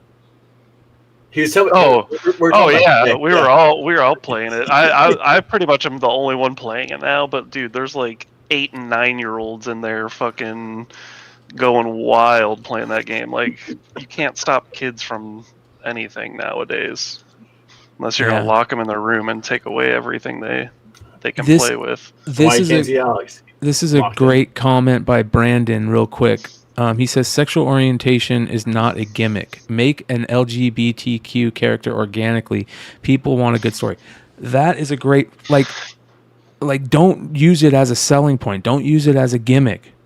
Right? I feel like shouldn't that be something that like I wouldn't want somebody to sell anything as a gimmick, especially something that's important to somebody. Are they using it as a gimmick? I think so. You're saying that it's not creating sales, so It's not. But I think like the gimmick has gotten to a point where they're like, I think some of these people are just doing it to as a back at you on a lot of this stuff. If it was a gimmick, wouldn't they change the character back? I don't know. Like, isn't that the whole point of like? Wouldn't that be the ultimate gimmick? Gotcha. Like, oh, I don't know how kidding. long of stories do we have? I mean, like all these characters that we talked about just got changed within the last 4 or 5 years. Like it's still quite some time. Yeah. I mean, it's a lot of these characters as within long the last as some year. of the characters have been around, but I mean, a lot of these characters within the last year, right? I think that was one of the main reasons why a lot of people were mad about the Superboy change was because, they liked where the storyline was going with how everything was working, and they just made a change really quick. I think that was more about storyline change for a lot of people rather than just the gimmick. So I don't know. I don't know how I feel on a lot of this stuff until I talk it out with people. Yeah. All right. Moving on to FOC. Let's go check out. Can I bring something up? I was just looking at IG. Yeah. Ultimate Fallout 4, the 1 and 25. Yeah. A 9.8 just went for doo-doo. 9,500. Wow. Oh, rest in peace. 7/29. Well, it looks like Alex is going to car wash school after all. Yeah, dude, you should have sold that book 2 years ago. I don't know. I don't know why anyone that had that book held on to that book. Well, I never had 9.8, but I was like, wow, it's 9.8. Yeah. Okay. Brad, I don't think they're doing it to offend you. I think like me, as in me, or I think they're doing it. I think sometimes they're doing it now to offend Comicsgate. You know what I mean? Like I think it's a back and forth thing. I don't think it goes that. I totally do, dude. I totally don't think that those guys they don't even care about those people. If I worked at Marvel and DC, I wouldn't give a shit about Comicsgate. Mark Waid works at Marvel and DC, and he gives a major shit about Comicsgate. Kelly Sue DeComic works at Marvel and DC, Well, and I mean, gives a okay, major I would shit give about a shit Comicsgate. about the hate that they spew, but like in terms of like stories and like sales and stuff like that, I wouldn't care. Yeah, I would keep telling my story. Yeah. And I mean, admittedly, I feel like that's where this Green Lantern story is kind of headed. That will be interesting, right? If it's a good story, if it turns into a good story. Well, and that's what it seems like. So, I mean, just looking at what the synopsis of the miniseries is supposed to be. So, the Green Lantern is the most powerful member of the JSA, beloved by all of America, but his personal life is a well-kept secret. This is a story about love, fear, and then most of all, the courage to stand up to that fear. Alan Scott's past is the key to the future when the Red Lanterns appear, ready to strike down the mighty Green Lantern. And admittedly, I mean, let's all be real for a second. The fact that a marginalized community constantly sees hate spewed at them and constantly sees all these things as a mechanism to try to break their psyche, it exists. It exists on a daily. Yep. So, from a story standpoint, if done appropriately, makes sense. Should be a good story. We'll see. Let's hope. Yeah, there's that. Holy cow! Look at that. You're right. That's insane. What's the one at Heritage going for right now? There's one at Heritage that's finishing up in the next like 10 days, maybe. Last time I looked, it was only at like $7,500.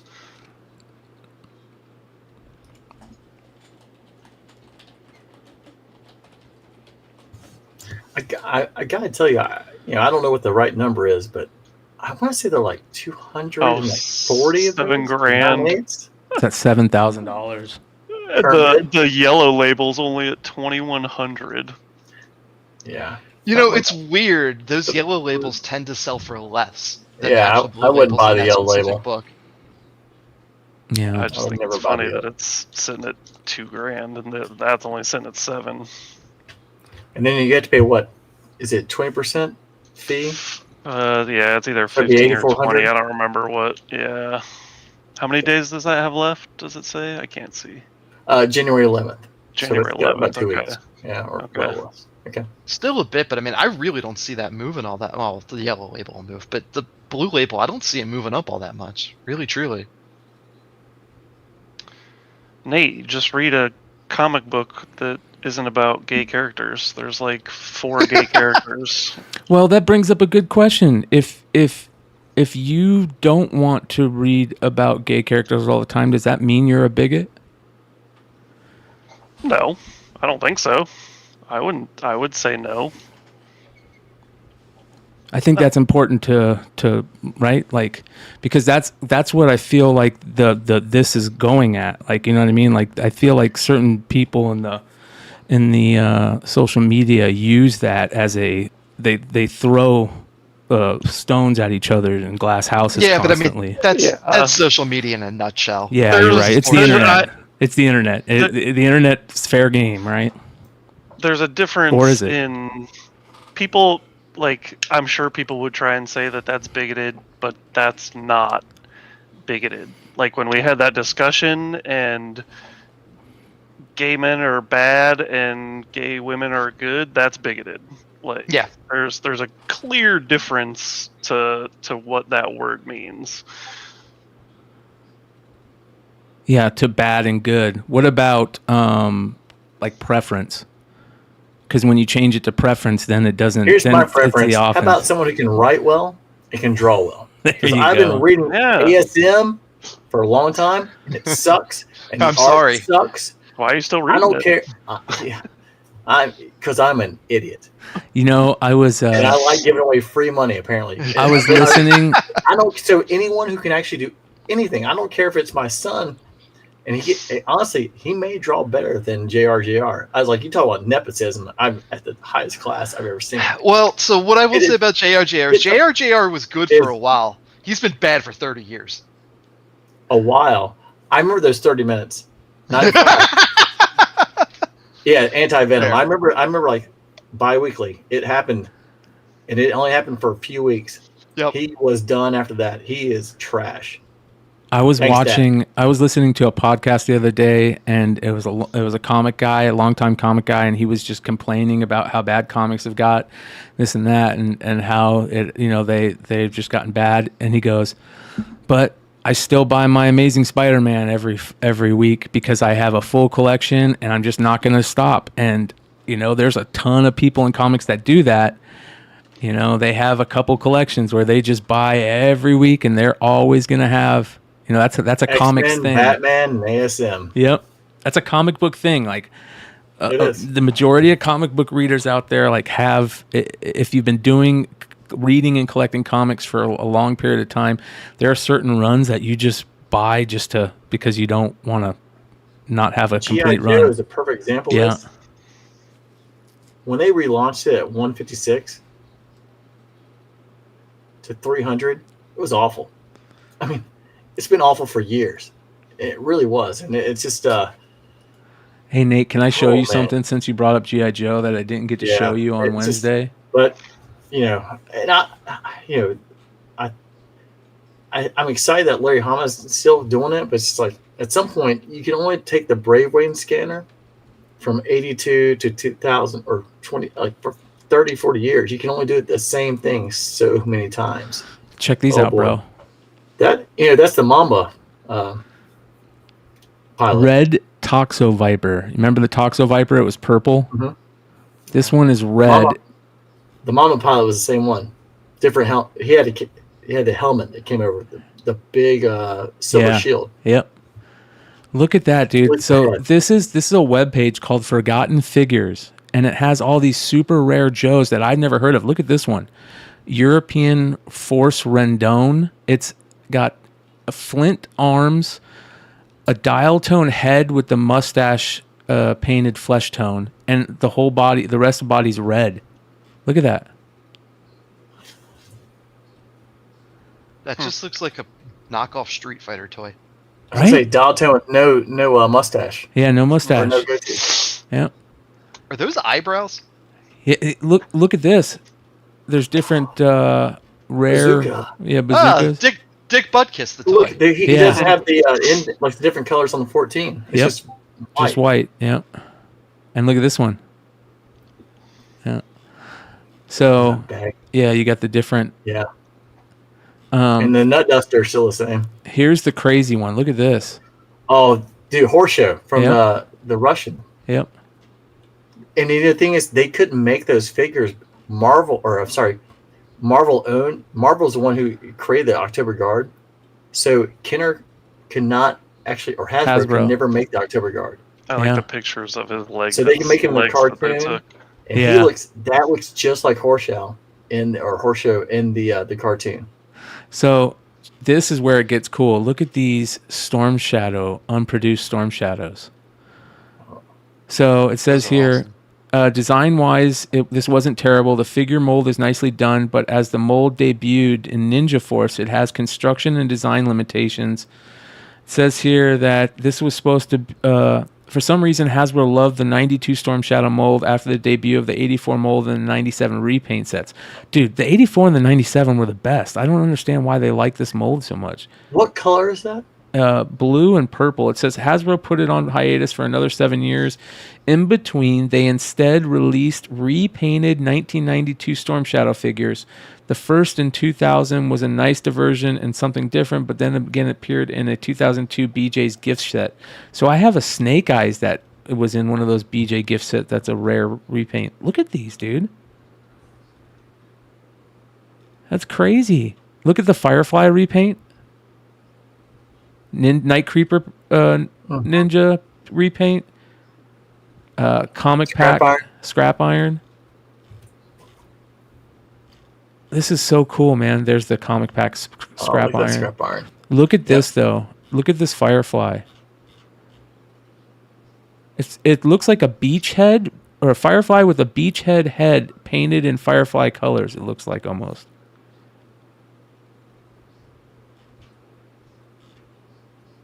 Look at that. There's another crazy Firefly. Yeah, wow.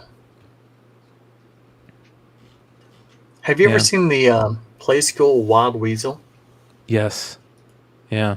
It's the only one they actually release as a regular figure. Or a figure, yeah. Very cool. Very cool. All right, so I want to comment on a comment that says store owners are forced to buy 150 copies to buy the variant, and no one is buying those 150 copies and not all of the 1 in 150. Then they shouldn't be buying those books, and that's why comic stores are in trouble. Yep. Know your market. That's the end of the story right there. It has nothing to do with characters' sexual orientations or anything like that. That's just comic shop owners being blatantly stupid. Yep. Ratios are predatory by the publishers. They are somewhat of a necessary evil, and it's unfortunately hurting comic shops. Beautiful. But you, as a comic shop owner, need to take the standpoint: if I can't sell 150 copies, I shouldn't be buying 150 copies. Probably shouldn't be buying those. Yeah. Oh, unless they're returnable. Now I'm going to complain that I'm going out of business. Yeah. Math is hard. Yep. Dude, nowadays surprising how many people in comics are bad at math, but what do I know? Well, they just assume at some point it restarts at 1 again, right? Yeah. All right, we've got. Let's go take a look at our boy. Well, actually, FOC. There's no FOC this week, is there? I don't think. No, I don't think there is. Yeah, I don't think there is. Yeah, I don't think there's anything this what week. if season 2 talk? Let's go. Josh, what'd you think? Dude, fucking amazing. No, if Marvel switched to complete animation, I could die a happy man. I wouldn't be sad at all. What else? I mean, what else is there to say about it? It was fucking great. Some of the animation, I like the animation style. Some of it was, it's good, but there were some parts of certain episodes that honestly blew my mind, animation wise. I loved all the little nods to different, Kahhori. like the one Christmas episode was like a Die Hard, vibe, and then you had So what? I have not seen any of these, so you're actually getting me excited. I wanna yeah, watch it. yeah. Keep No, going, it keep going. was so You're great. good. Let's see, what else did they kind of? The one episode with Quill, it's kind of got like a UU vibe. There's some spirit gun action going on. Do they ever have one he actually meets it in the movie? I love how he's with his grandfather at the end. I'd love to see if they actually ever did a what if he was or with his mom, stuff like that. Yeah. So it was a killer show. A lot of people on Facebook apparently didn't think so, and I don't know if that was because it's mostly centered around women characters and not men characters, or if it's a lot of people said that the final episode was rushed, but it definitely wasn't rushed, and I definitely don't mind the female characters. The Hela episode, what if Hela found the 10 How many rings? episodes are there? Let's find out. There's 9. Are they an hour, half an hour? I think they're 30 to 40 minutes. Maybe the finale was 40 minutes and the others are 30. But Are they all linked? If you watch one, they're all linked together. They're all ish linked. I mean, the only character I would say that doesn't get linked throughout the whole thing is Gamora. Is it like Love Actually, where everything's kind of going on in the separate universes and all comes together at the end? Yeah. It all ties together. It's kind of like the first season, and it ties into the first season. So that's cool. But the Hela episode, where it was, what if Hela found the 10 rings? That was, dude, that episode was awesome. So good, Yeah. so crazy. Yeah. I really like the new Kahhori character. Kahhori, yeah. I think, it's Kahhori. Kahhori. Yeah, there's no T in the spelling, but there's a T in the pronunciation. Yeah. But she's dope. If they bring her into the comic books, I hope they don't destroy her, because in the show, I really appreciated that character. And that episode was great because it's all in that tribe's native tongue and all that stuff. It was, dude. I binged all 9 episodes. As soon as I got we left Georgia yesterday, and as soon as we got home after that like 12-hour drive, I walked in here and I turned the TV on and I started watching What If, and then I finished it today, and it was amazing. Yeah, it's good. So I hope there's a season 3. Where were you in Georgia? Just curious. And don't tell me Valdosta. No, Thank no, God. we were. I forget exactly where we were, but it was just like Alpharetta, Marietta? maybe like a little bit outside of Augusta.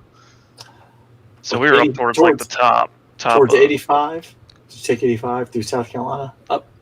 Yeah, we went down through Ohio and then West Virginia, North Carolina, South 77? Carolina. Yeah. Yeah. 85. Mhm. Yep. Mhm. All right, let's. I'm gonna show something to Josh, but I'm just gonna say a message to YouTube. YouTube, this is art. This is 100% art. It is a comic book. It is a comic book. Comic book. You see this? Tritumba. Wow. Yeah, is this on the Too Many Magazine guys Yep. thing? Yep. Yeah. Look at that, dude. The head. Dude, there's a lot of crazy decapitation covers out there from other countries. What's Look at that cover this. say? Look at the interior. Oh boy. Yeah. I want to show it to the wife. Look at that shit. Wow. Headlights. Pig. Cancel pig. Cancel pig. Headlights.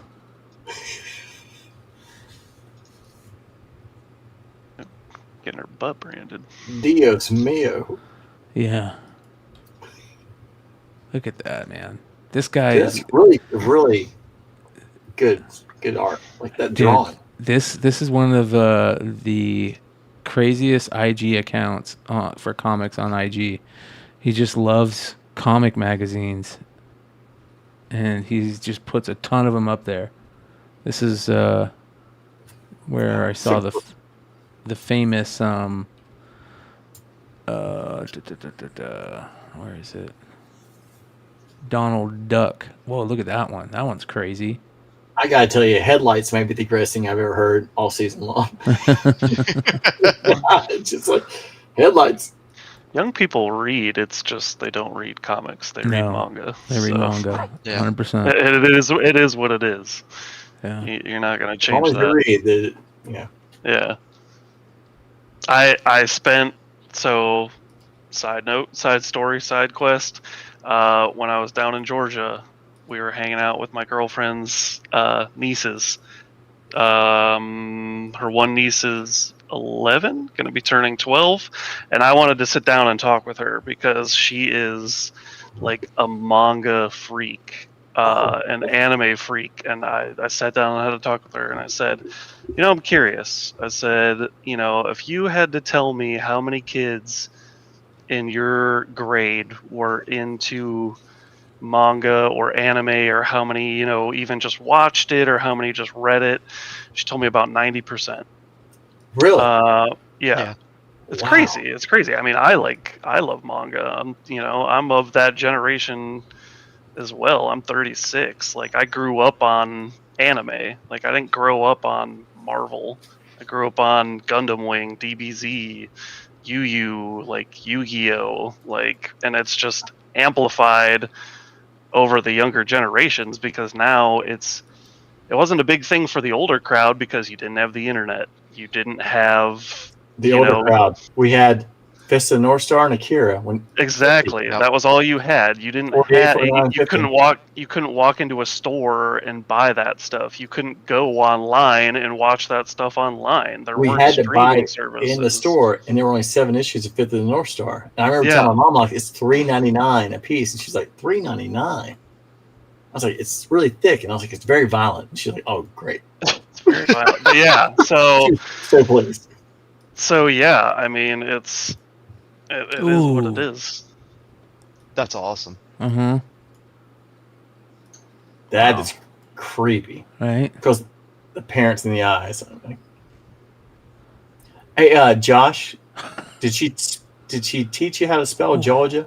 Because it's Jawja. Georgia. Yeah, there was definitely the southern accents. No, I didn't. No, I mean, it's not that you're all American. It's just that you guys grew up in a time where information was very limited, and you didn't have a way to access that info. And then once the internet hit, it was game over. But and even just information, just access to media. Period. Yeah, your access to media was insanely limited. I haven't seen that cover in a long. It has nothing to do about being all American or not. It's just. Yeah, had access to. Josh, I'm sure you had the same experience I had when I was in high school. If I wanted to watch anime, I had to go through a fucking catalog and order shit from the catalog to get it to show up. Either that or I had Toonami. Yeah, tail end Toonami kind of blew up. Toonami was huge for anyone that wanted to watch manga when I was in middle school and high school. I mean, that was I got home from school and I turned on Toonami and it was just hours and hours and hours of Dragon Ball Z, Gundam Wing, freaking Yu-Gi-Oh, Yu Yu Hakusho, like Cowboy Bebop, like whatever I wanted to watch, I could watch it. And when I wasn't doing that, I was at the public library on the internet looking up like other anime stuff. Like, yeah, I can very vividly remember ordering Outlaw Star from a catalog in high school. I had to go to the 7-Eleven to get a money order to order it, and it's just like unfucking real. Speed Racer counts. Speed Racer for sure counts. You guys had Speed Racer. That was like the one other thing you guys had back in the day was Speed Racer. It was like Speed Racer, Fist of the North Star, and Akira. I gotta find one of these books, man. Suncoast. Wow, that's a name I haven't heard in forever. Oh yeah, dude. I used to go to Suncoast the all best the time. worst Suncoast thing, Video. Yeah, the best worst thing was when Suncoast went out of business. It was terrible they were going out of business. It was great because I got so much half price shit. Yeah, I used to go there all the time, man. I had buying all the anime stuff, and now it's just everywhere. You can walk into any store and buy any of that stuff. It's just you can literally walk into Kohl's and find anime at this point. It's just different times. All her Christmas gifts, because we were there for Christmas, all her Christmas gifts were either anime related or Japanese like food / candy related, or like K-pop stuff. Like it's just a different world. Kids are more cultured these days in the world than they were back in the day. I mean, the world didn't start, but I mean, I'd say out of all the generations, millennials are I don't want to say the best, but I'd say the most cultured and socially aware of everything that's going on. Like, I'm not of the generation where I'm going to get a phone call and get scammed by someone that's saying I need to pay them in gift cards or I'm going to go to jail.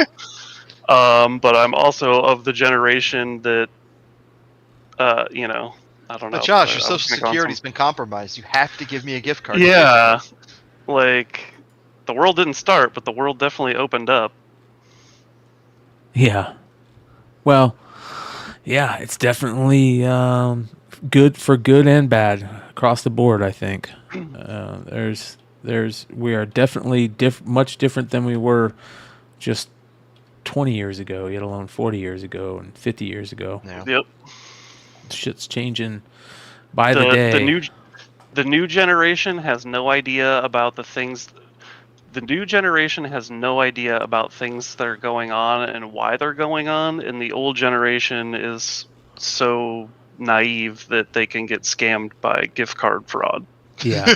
Whereas the millennial generation is smart enough to not do those things, and we also know why the things that are happening in the world today are happening. Yeah. Have you guys seen this? I want to show you guys something. I showed this on the Bogcast the other day, but I want to show it to you guys.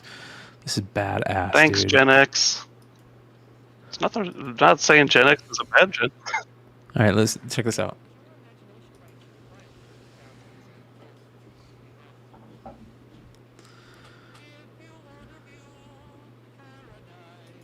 Simply look around and view Let it. me restart this. So basically, for those of you guys that don't know, they're able to use AI now to remove the music from stuff very easily, even if they don't have the original tracks. I don't know if this is original track or not, but that's how they did the recent Beatles song. But this is super cool. So here we go.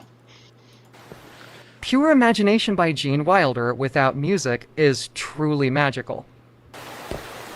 If you want to view paradise, simply look around and view it. Anything you want to do it. Want to change the world, there's nothing to it.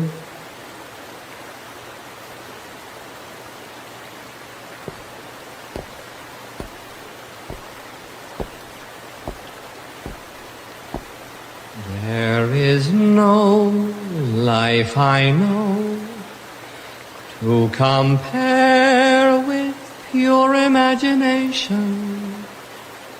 Living there, you'll be free if you truly wish to be.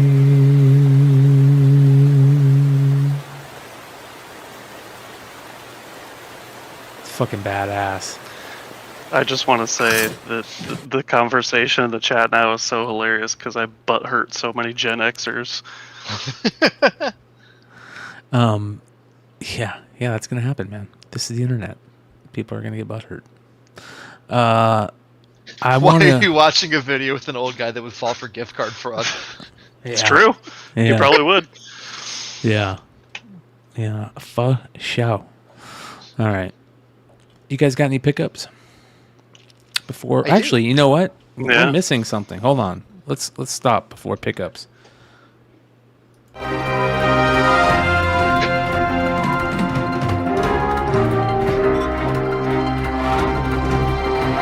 What is up?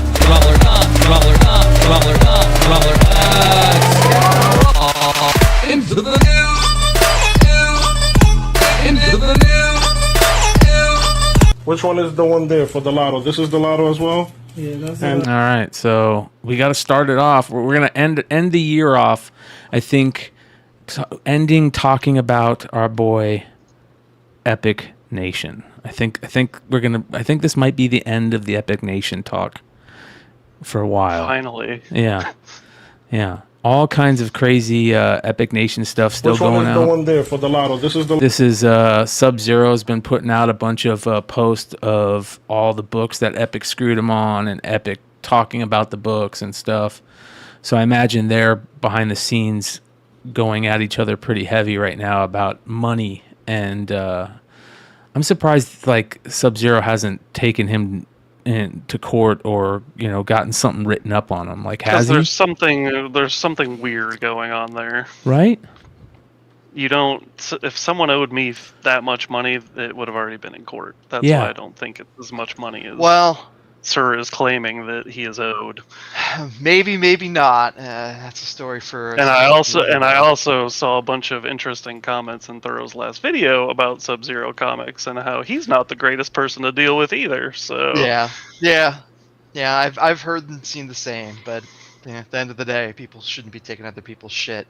It wouldn't be the first time, and especially if you want to really dig into the weeds, there's a reason why Whatnot pulled people that were pre-selling grading on books.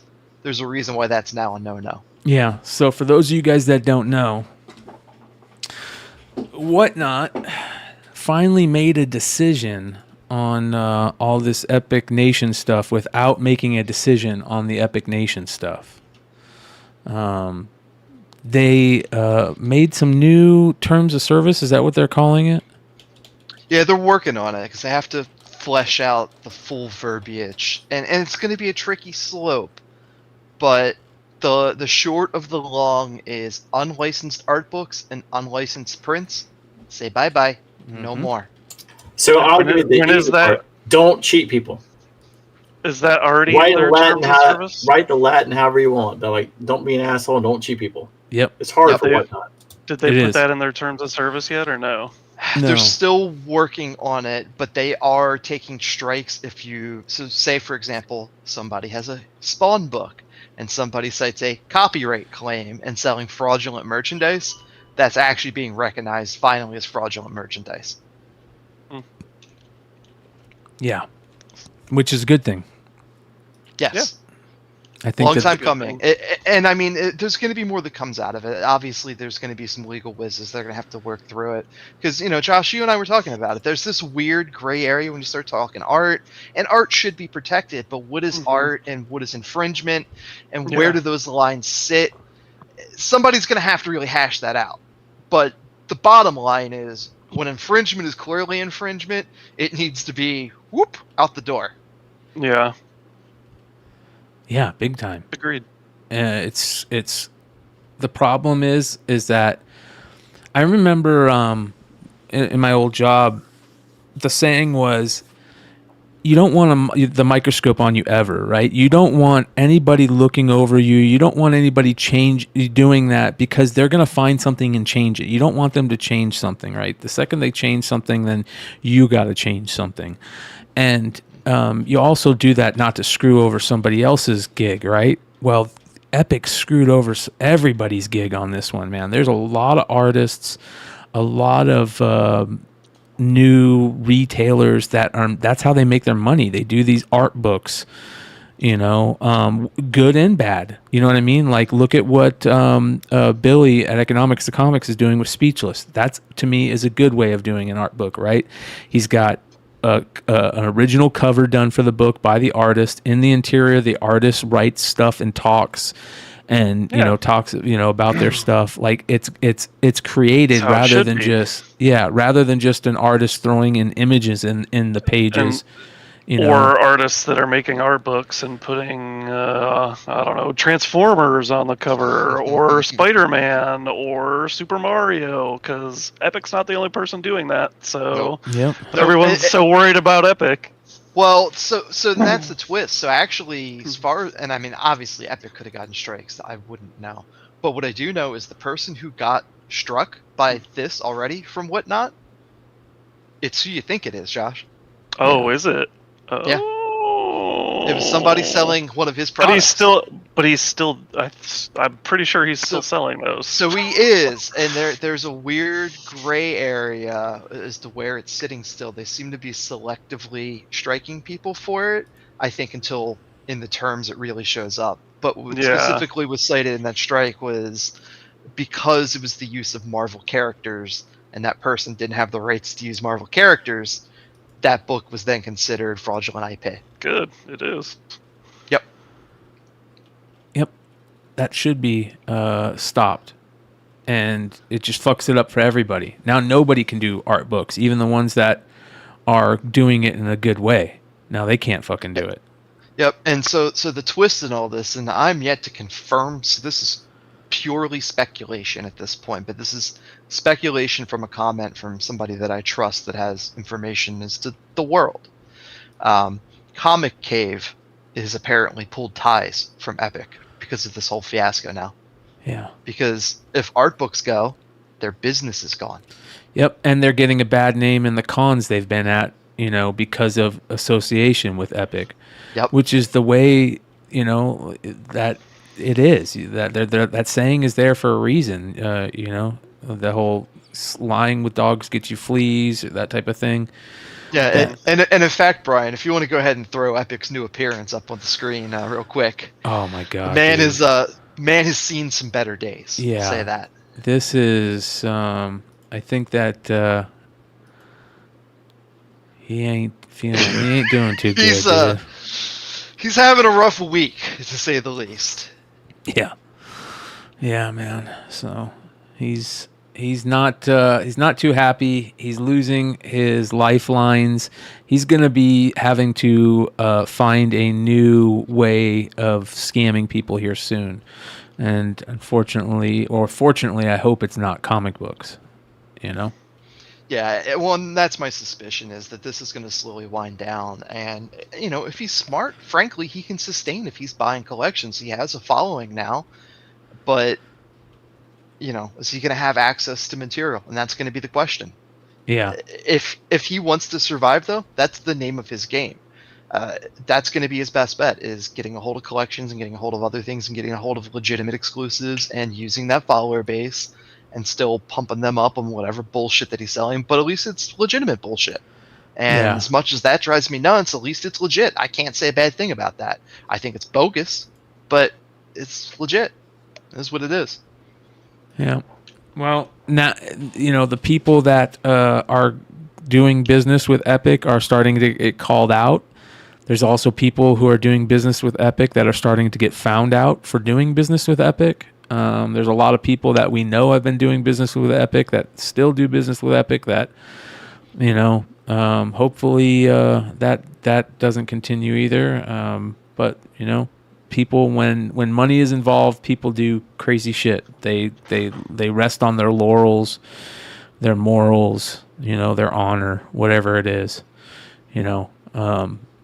It's kind of interesting. I was talking about this the other day. I was watching a show on YouTube, and there was a guy talking about how we've become an honorless. We don't care about honor anymore, and especially when it gets involved with money, right? When money gets involved, honor goes out the window. Integrity Yep. goes. Yeah. Yep. 100%. We're an honorless society. For the most part, when money's involved. So, and it's a bummer. It's even worse with fly-by-night people on social media, people that hide behind you know, fake names or fake things, sell fake names and fake things. It's just a bad thing for the hobby all around. So more and more of these retailers that did do business, I would love to know what's going on with Big Time Collectibles. Like, is Big Time Collectibles as close to Epic as Epic says he is? I don't think. I think at one time, yeah. I don't think so. Yeah. I don't think so anymore. I think Nelson has seen the shit show. Nelson's probably like, nope. Yeah, do not want. Yeah, he doesn't want to ruin his DC foil game. Yeah. Yeah. Well, that's being ruined by the publishers themselves. The publishers themselves, yeah. They're killing that market now. Good. Somebody sent me this. This is supposed to be a new burner account by Epic, I guess. Is that confirmed? Super Show events? I can't confirm it. I have heard it. I have seen the books that specific account is selling, and they match exclusives Epic sells. But at the same time, there's a hodgepodge of people that sell a lot of this whatnot bullshit on eBay, and, you know, hope to find the dummy. Yeah. For sure. All right. There was another interesting stuff for Comic Book Drama Alert. Look at this. Look what's popping up. Black Flag Comics. Speaking of integrity. This is from Bronze Age Nerd. Shout out to Bronze Age Nerd. He says, hey, what was that other CGC controversy again? Oh, yeah, Black Flag acetate UF4 bootlegs. Jason Wallace of Black Flag trying to sell his last 9.9 while all the drama unfolds. Good times. I think comparing this to what's going on right now is like apples and oranges. Like, this makes this not even look like a conspiracy compared to hundreds of books being reslabbed. Well, and what's crazy to me is arguably this is more egregious than the mislabeling on the Mark Jeweler stuff. If you look at the way that CGC business actually works, I understand why it was happening, because the people that are reholstering aren't the same people that grade. It's two separate groups of people, and it has to be that way for the business to run. So they're just, nope, I don't see any gashes into the inner well, boop, stick it in a new case. Yeah. So. Well, Matt also, I do want to say that those blue labels sell for a chunk of fucking money. Oh, big time. So people that laugh at the people that bought those books, those blue labels, sell for thousands and thousands and thousands of dollars. Yep, and I mean it's the controversy around it, and it's the actual scarcity since the labels did end up getting changed at one point. Yep. CGC did come out and they said the Certified Collectibles Group, which includes CGC, a certified guaranteed company, is aware of an incident involving an individual tampering with CGC comic holders. So it's just one person, it looks like. That's interesting. Based on our initial review, we believe that the incident affects a few hundred comic books, which is, to be honest, that's better than what I was worried. I was worried it was going to be thousands. You know what I mean? Like, this guy's been doing it for a long time. Yeah.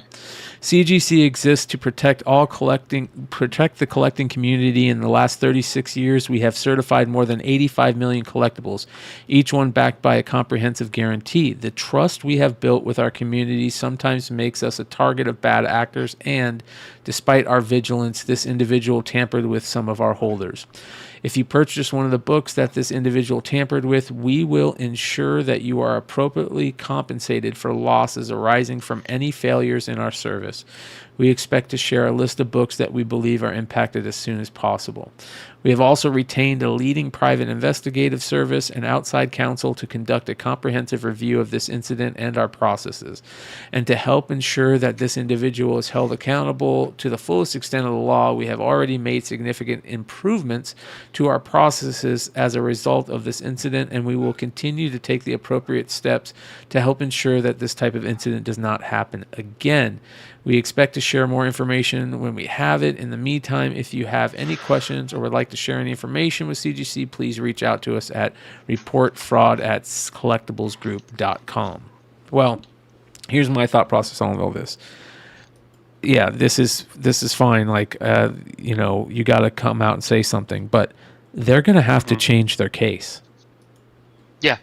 Period. They're going to have to change their case. I don't think so. I bet you they've been working on something. They're going to have to do something about their how easy their case is to open. Well, they just came out with the new case, so I don't think they've been working on anything newer than that. And the last that took them a couple years to come out with that last case. Yeah, but you don't think they have an R&D department that's working on ideas at all? Like, I would. They probably do, but yeah. I mean, it took their R&D department 2 years last time to. It could have taken them longer. They could have been working on it longer, you know? Well, yeah. So what blows my mind is they don't have like a tamper-proof seal on the insides on those cases. My God, I've been buying computer parts for the better part of 25 years, and for 25 years, there's been a fucking seal on the thing if I tamper on the inside of my machine. Yeah. It's not exactly it's new technology. It's collectible. Put something tamper-proof in there. Well, I have a feeling that if this gets out, if bigger markets start talking about this, or bigger places start talking about this, like, this could be a major issue. This type of thing can domino. Like, I'm not saying this alone, but this with something else could start a domino effect where people are gonna not want to get their books graded. You know, or buy graded books. Like, you just can't trust it. I mean, well, exactly. There's going to be some distrust for a while, and frankly, there should be distrust. But I also feel like that there's, kind of a Salem witch hunt in some ways, where everybody's blaming everyone and everything. But really, if you look at what the scam was doing, it was reholders and typically custom labels and things like that. So avoid custom labels. Yeah. Well, there were some instances where it wasn't custom labels, so you can't just say it was. And CGC comes out with a new case every many years because their cases are easy to get into. So again, I thinking that this is only one person over the past however many years as CGC's been a thing is stupid. This guy isn't the smartest guy in the world, so there's probably more people doing the same thing that he's doing, and it's probably more than 300-400 books. But I still sent my books to CGC. I don't care. Like, it's not going to ruin anything for me.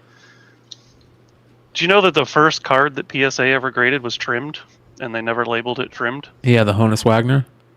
Yeah. Yeah. So, I mean, it's not like, shit's been happening for forever in different aspects of all collecting. But when that got found out, that was a massive deal. That was a huge issue that caused major. People still use PSA? Yeah, but there was a drop. So when that found out, you can probably go back and look when that came out. That was at the same time period when Beckett grading services were used more and sold for more than PSA cards. PSA took a dip over Beckett. So, like, I see a lot of people saying in the chat that how CBCS came out with their perfectly timed updates on their stuff to tamper-proof case. Like, it could cause a lot of people to go over to CBCS now, and we've been saying for a long time that CBCS grades on a tougher scale, tougher than CGC.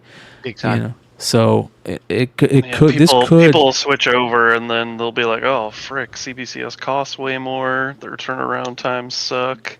Yeah. And they grade and harder. And like Tony Fix said, remember 2 years ago when CBCS lost thousands of books? Well, we're not talking about that anymore. Well, so for what it's worth, when they had people at people's houses, people were storing. They were storing people's books at employees' houses. Yeah, that much I don't know if it's ever confirmed, but I know the alleged 1,000 books. I have heard that there's a C&D on that number because that was a make-believe number. I mean, you can go to Clan McDonald Comics, and if that's all still up there, you can see the emails.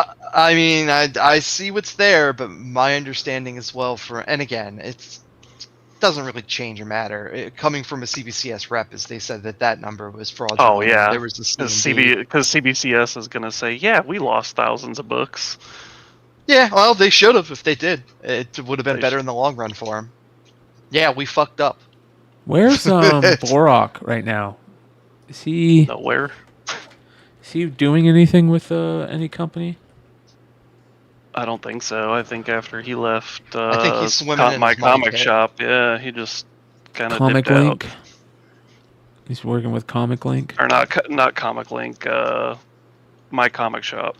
Yeah, helped create CGC, worked at Heritage, created CBCS, worked at My Comic Shop, and now at comiclink.com. He's probably just a figurehead over there or something. Yeah. Mm-hmm. Man, dude, that guy is a big part of comic book history. Helped create CGC, worked at Heritage, created CBCS, and worked at My Comic Shop. Man, just those two grading things is such a big part of comic book history in the last 20, 30 years, 40 years. And the sad part is he only has 2.1 thousand friends. And let's be real. Every time something does happen with CGC and everyone says this is CBCS's chance, nothing ever happens. So no, well, and that's the thing. Like, let's all be real. Let's all be honest with ourselves for a minute. Grading comics, grading anything for that matter, is a racket. Scam. Yeah, it's kind of bullshit.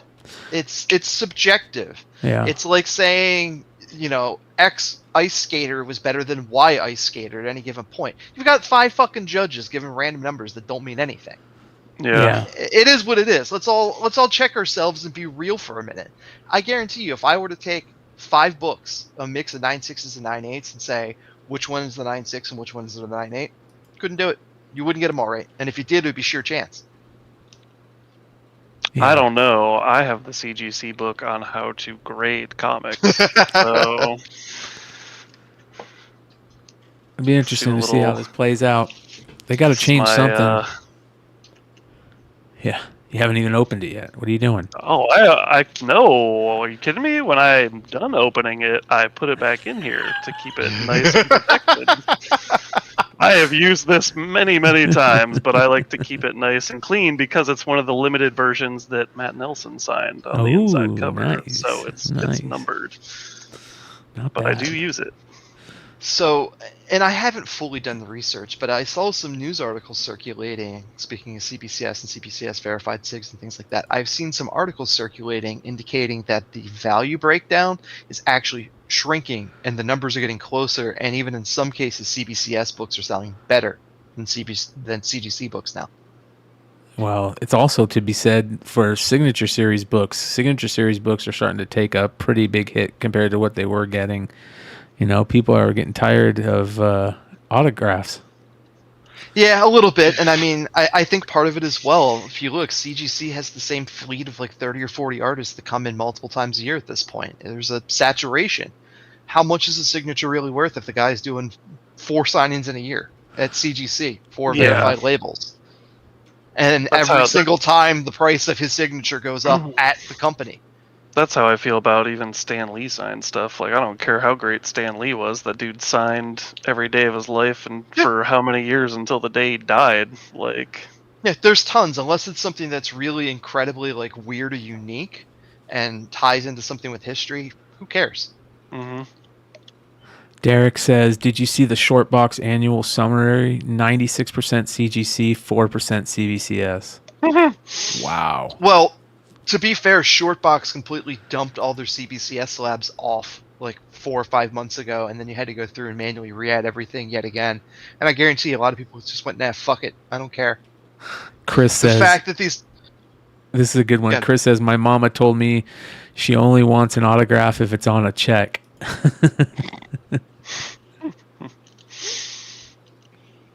Why did Shortbox dump all their CBCS books? So I think it's when they imported some new technology with auto scanning. I think it fucked something up in the database, so you had to re-upload everything. That was, I'm gonna say, maybe it was like August or July, somewhere in that frame. But all of my CBCS books got bounced, and I just went, I don't got time for this. Whatever. Wow. Dude, there was something I was just gonna bring up about this whole thing too. I forget.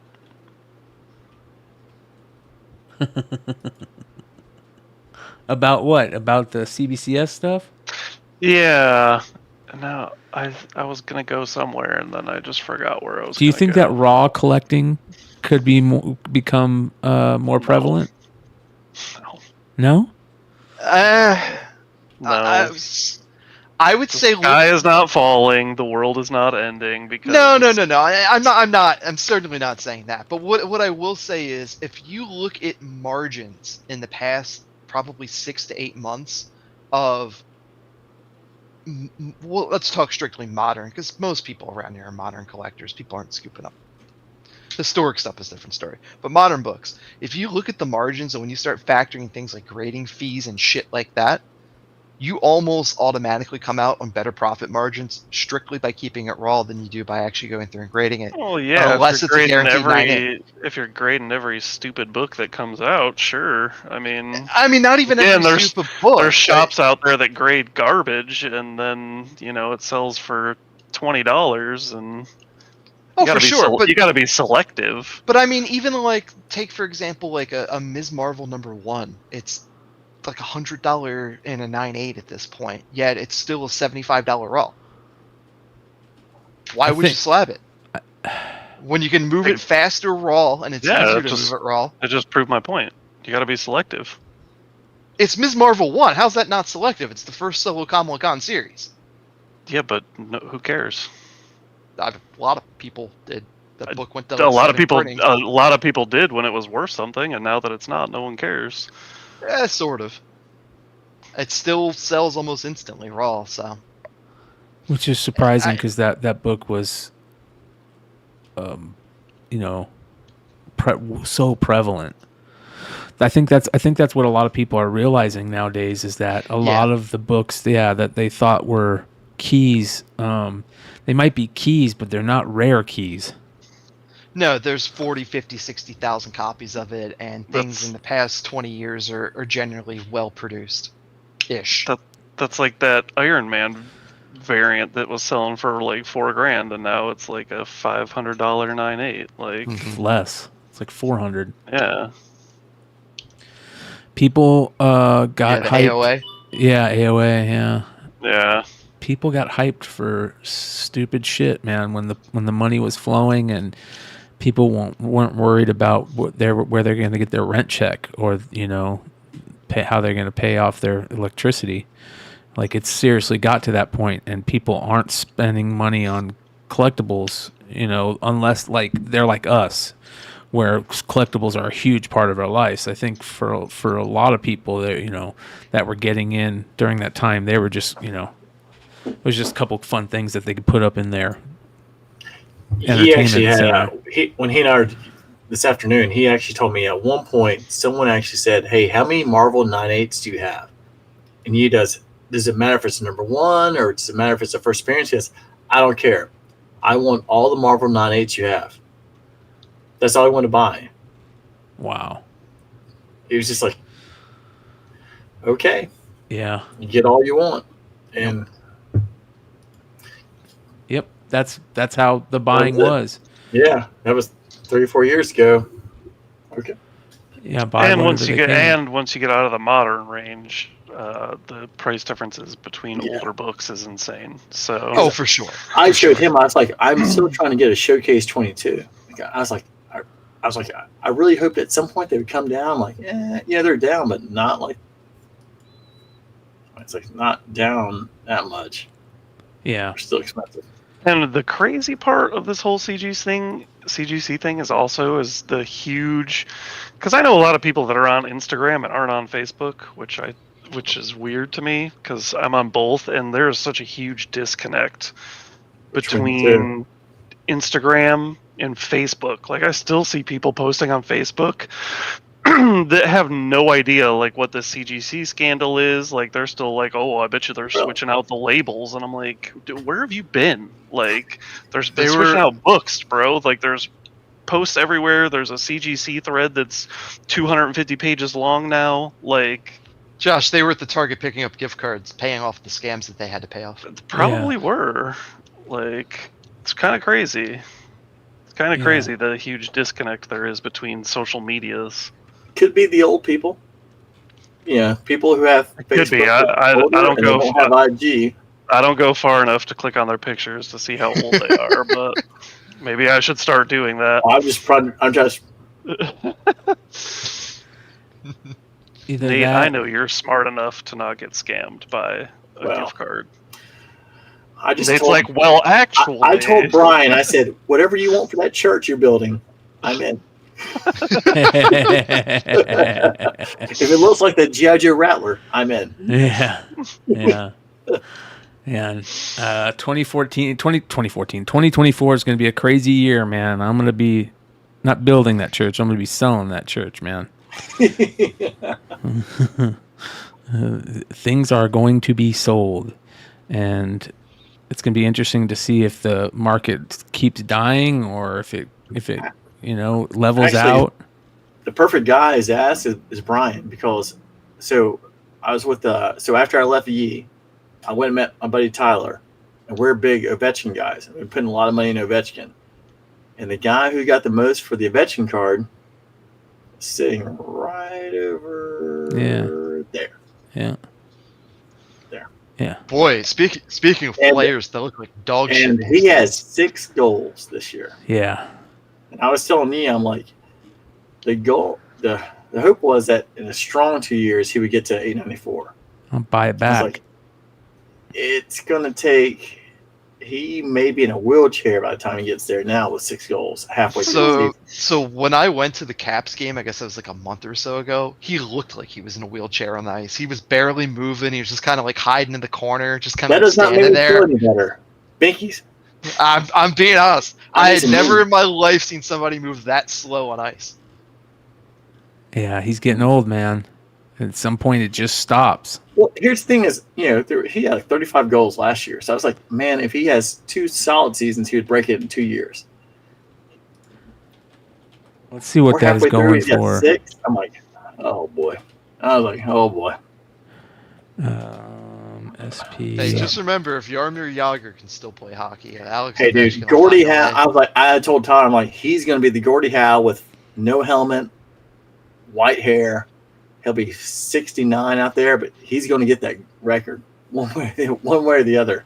We'll push his ass out there if he has to get it. See if any have sold recently. Oh man, I don't know if I want to see this. There's a 9 that sold for 4,000 for less than $5,000. Wow. Yeah. I'll be buying this card back eventually. It'll be after I get my Sidney Crosby back, though.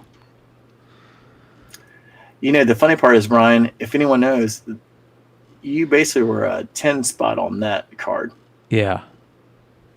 Yep. I put 200 in for this Ovechkin, sold it for 40. I put 600 in for... I was going to say 400 or 600 for Crosby. 600 for the Crosby, and I sold it for 7. Over 7. And so if you folks don't know, he does financial advice on the side. Yeah, I wish. I just don't get paid for it. Yeah, my favorite kind. It's kind of like my IT work. Yeah. So we're actually buying a case of the Series 1 Upper Deck and just holding on to it. Series 1 or Series 2? Series 2.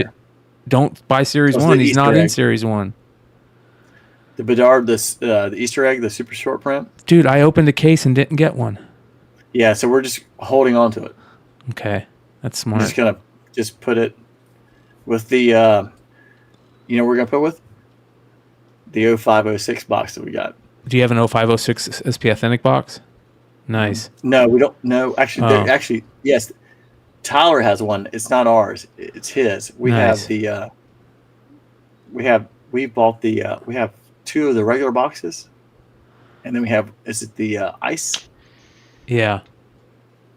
The cup. Look at this, dude. This guy wants 30 for a 10, and here's a 9.5 Beckett for $14.49. Best offer. I bet you this guy would take less than 10 grand for that, and you could flip this into a PSA 10. I was about to say you can sell. I think that we watched one's auction that went for like 11. What is the Crosby going for?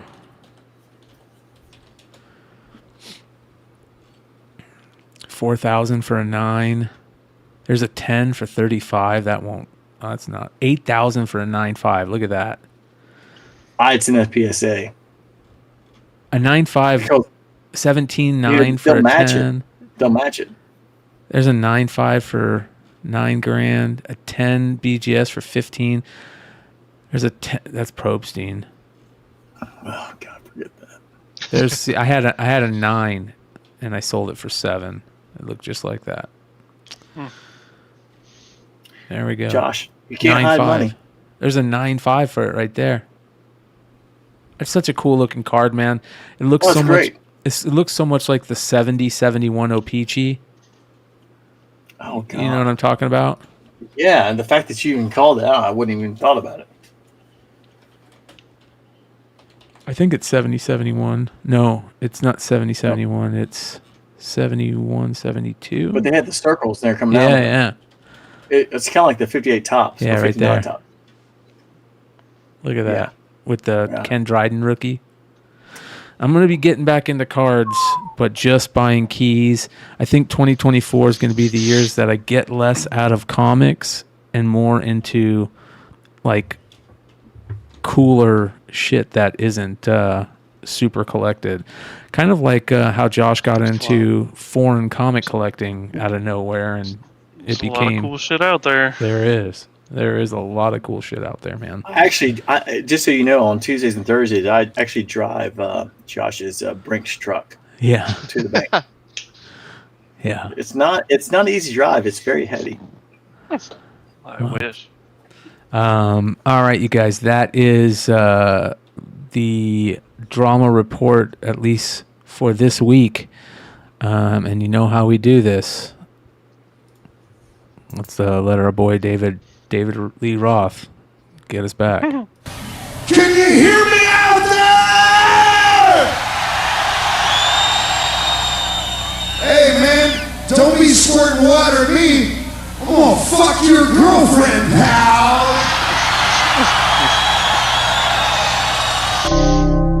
All right. That'll never get old. I know, it's great, dude. Who wants to go first for pickups? I gotta go grab mine real quick. Who wants to go first? I will not go first then, because I only have like Nate? a handful. So. Yeah, I've got a few. So. All right, let's do it. I would say the best thing I got in it, and the most thoughtful thing. Iron Maiden, nice. Marvel Comics shirt. the Trooper. How great is that? Did he get you that? Yep. I was about to say, did Aaron get you that? I was like, this guy. So I was like, man, you can read me like a book. I was like, fantastic. Definitely a Yee gift. I can tell right away. Yeah. So I'm like, copy James from Hive Comics. Like, I think James really came up with something. And I think it's like 6-7 months ago. He found the outliner for the old arcade game. Oh yeah. For Donkey Kong, and it's the first appearance of Mario. And so I started looking into it, and I remember there was an Atari game for the 2600 and it had Mario, but it wasn't the first show. And I was like, well, if you have that crystal around it, I was like, what about the marquee? And CAS grades the marquee. So I'm like, if that was the first. Is that Mario, though? I thought he was Jumpman. Mario was, well, yeah. I don't know how many versions he had, but I'm like, maybe we can work our way back and kind of figure out where it was. But I'm like, if what he said I thought it made a lot of sense. Like, if that was the first appearance of Mario on Donkey Kong, I'm like, the marquee would be the way to go and get it graded. So, especially because you have the Nintendo piece, you got Mario, and you got CGC probably would grade that. Just go in like a poster grading thing. It may, but I mean, they grade posters. I know CAS does the marquees because I've seen. Oh, do they? Oh, because I didn't know that. If you go on there right now, you'll find Outrun graded the marquees. I think there's something there, like 24, Pac-Man, Frogger, all those kind of things, grading the marquees. I think there's something to it. So we'll see. But I think that's, and especially when you stack them on top of one another, you have all the different marquees, Centipede, Tempest, all the games that are way ahead of Josh's time. He's like, what the fuck are you talking about? Justin Shannon says, Nate, you really need to do a room tour. Look at all those carded Joes in Star Wars. And you know what, you guys? We're going to force Nate to do that and make a video. We'll have to send him over a nice little GoPro. Today, he was like, this is the first time I've been in since everything's been redone. I was like, yeah. All those amazing games I need to be thankful for. That's why I have what I have today. Thanks, Gen X. Gen X. Can't really see it, but this is the Mondo Skeletor. That's awesome. It just showed up. I really want to see if Leg gets one of these because, I mean, this thing, wow. Mondo and Master of the Universe, the way they do it is insane. Oh, is that the Skeletor that you sent me? Yeah, because I couldn't remember. I knew you got Beastman, Trapjaw, right? Yeah. So the way Mondo did it originally, these were open for 2 days, and they opened up for a week. Actually, I take it back. I think this was the first one they actually ever did for a week, and Mondo, unlike Hasbro, actually listens to the people who buy them, and they said, can you not do it for 2 days? People, we get weekly paychecks, stuff like that. And they're like, yeah, we'll open up for a week. And so this, I think, was the first time they'd actually open up for a week. And then they started doing like Beastman, Trapjaw. And they were like $220, something along those lines. Yeah, something around there. So I know, like on eBay right now, there's like 4 days, and people are, it's like double what it was selling, what it was pre-ordered for. On Shantae. Yikes. Yeah, it's crazy.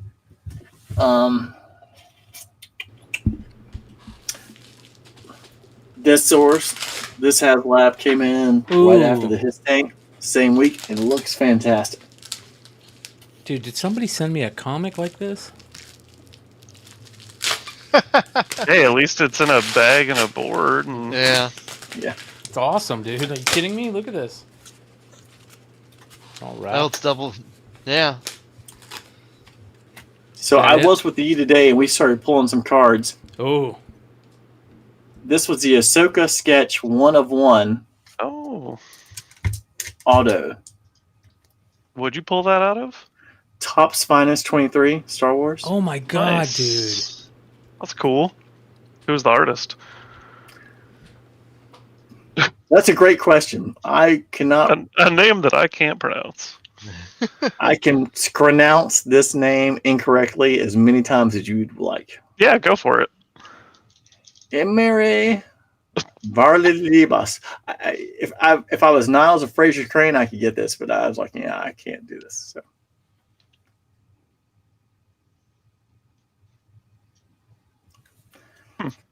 But the best part is, so the Topps Finest they're $145 a box, and they have them 25 off, so it's $110. The store we go to, they give bounties. So if you hit a 1 of 1, they give you $70 credit. If you hit a 1 of 5, they give you $50. By the time the box got done, one box, I got $170 for credit. So I was like, well, how about another one? And so we just kind of kept going. And oh no, what else did you hit? Well, this was actually Yee pulled this out of the box. There was a case hit, super short print, Ezra. Wow. Enemies in the Empire. Okay. And then there was a. Did he just freeze? Yeah, he did. Yeah, he did. No. That was getting good too. Oh, there you are. You're back. You're back. He's moving. All right. 99. Who is it? Carson Teva, the pilot from Mandalorian. Oh, nice. Nice. Dude, what was that? What was that TV show that he was in that was so funny? It was that convenience store I show. haven't seen the guy until. Oh, it was so funny. Dude, that was a great. So, how many hits? So 3 hits so far that are major. So by the time it all got done, we were getting. I think I got $300 in credits, and we opened up other boxes. The problem was, literally, I got 2 Ewok autographs, and it was the same Ewok. Oh. One was. I mean, seriously, how many guys can get the same Ewok autograph? One's a 50, one's not. I was like, ridiculous. Yeah. But so I opened a box of Bowman Draft, first pack, Paul Skeens. Wow. The #1 player overall. Are you kidding me, bro? Hot hands. First pack. I was like, unbelievable. There's been a little bit of that. Yeah, I was like, man. Nate's And then, becoming the new hot hand. Yeah. The best part was, I remember watching when Ole Miss won the national title, and Gonzalez was shortstop. He was the 15th pick overall by the White Sox. So I got the auto, and then I got the 1 of 250. Wow. For him. Yeah, Skims. And then Noble Myers, the #1 prospect, and he was the auto I got for the Marlins. You did really good. And Did you get then I any opened Max up- Myers? Or I mean Max what's that guy's name? Max Clark? Oh, it's coming. Oh my god, Well, dude. no, I did not get Max Clark or Wyatt Langford. I got the regulars, but I didn't get the regulars.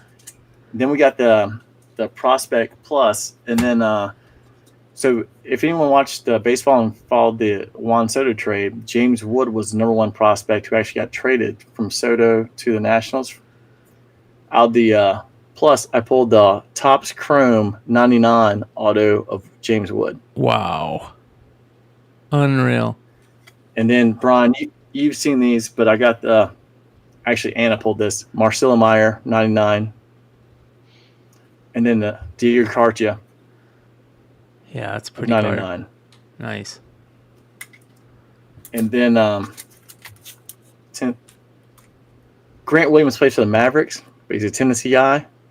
This may be, I just love the patch. I saw it. I was like, wow. And then I was telling you about this one, and this is my shining light. Mark Williams, 1 of 1. Jordan patch. And no one knows about the Hornets, but I'm telling you, like, Mark Williams was a sophomore at Duke. He won the Defensive Player of the Year twice.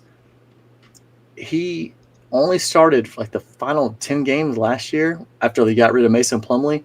And he was incredible. He was really good this year. Doing like 15, 12 a game. And his back got hurt. But I was like, man, that is the card right there. Wow. That's beautiful.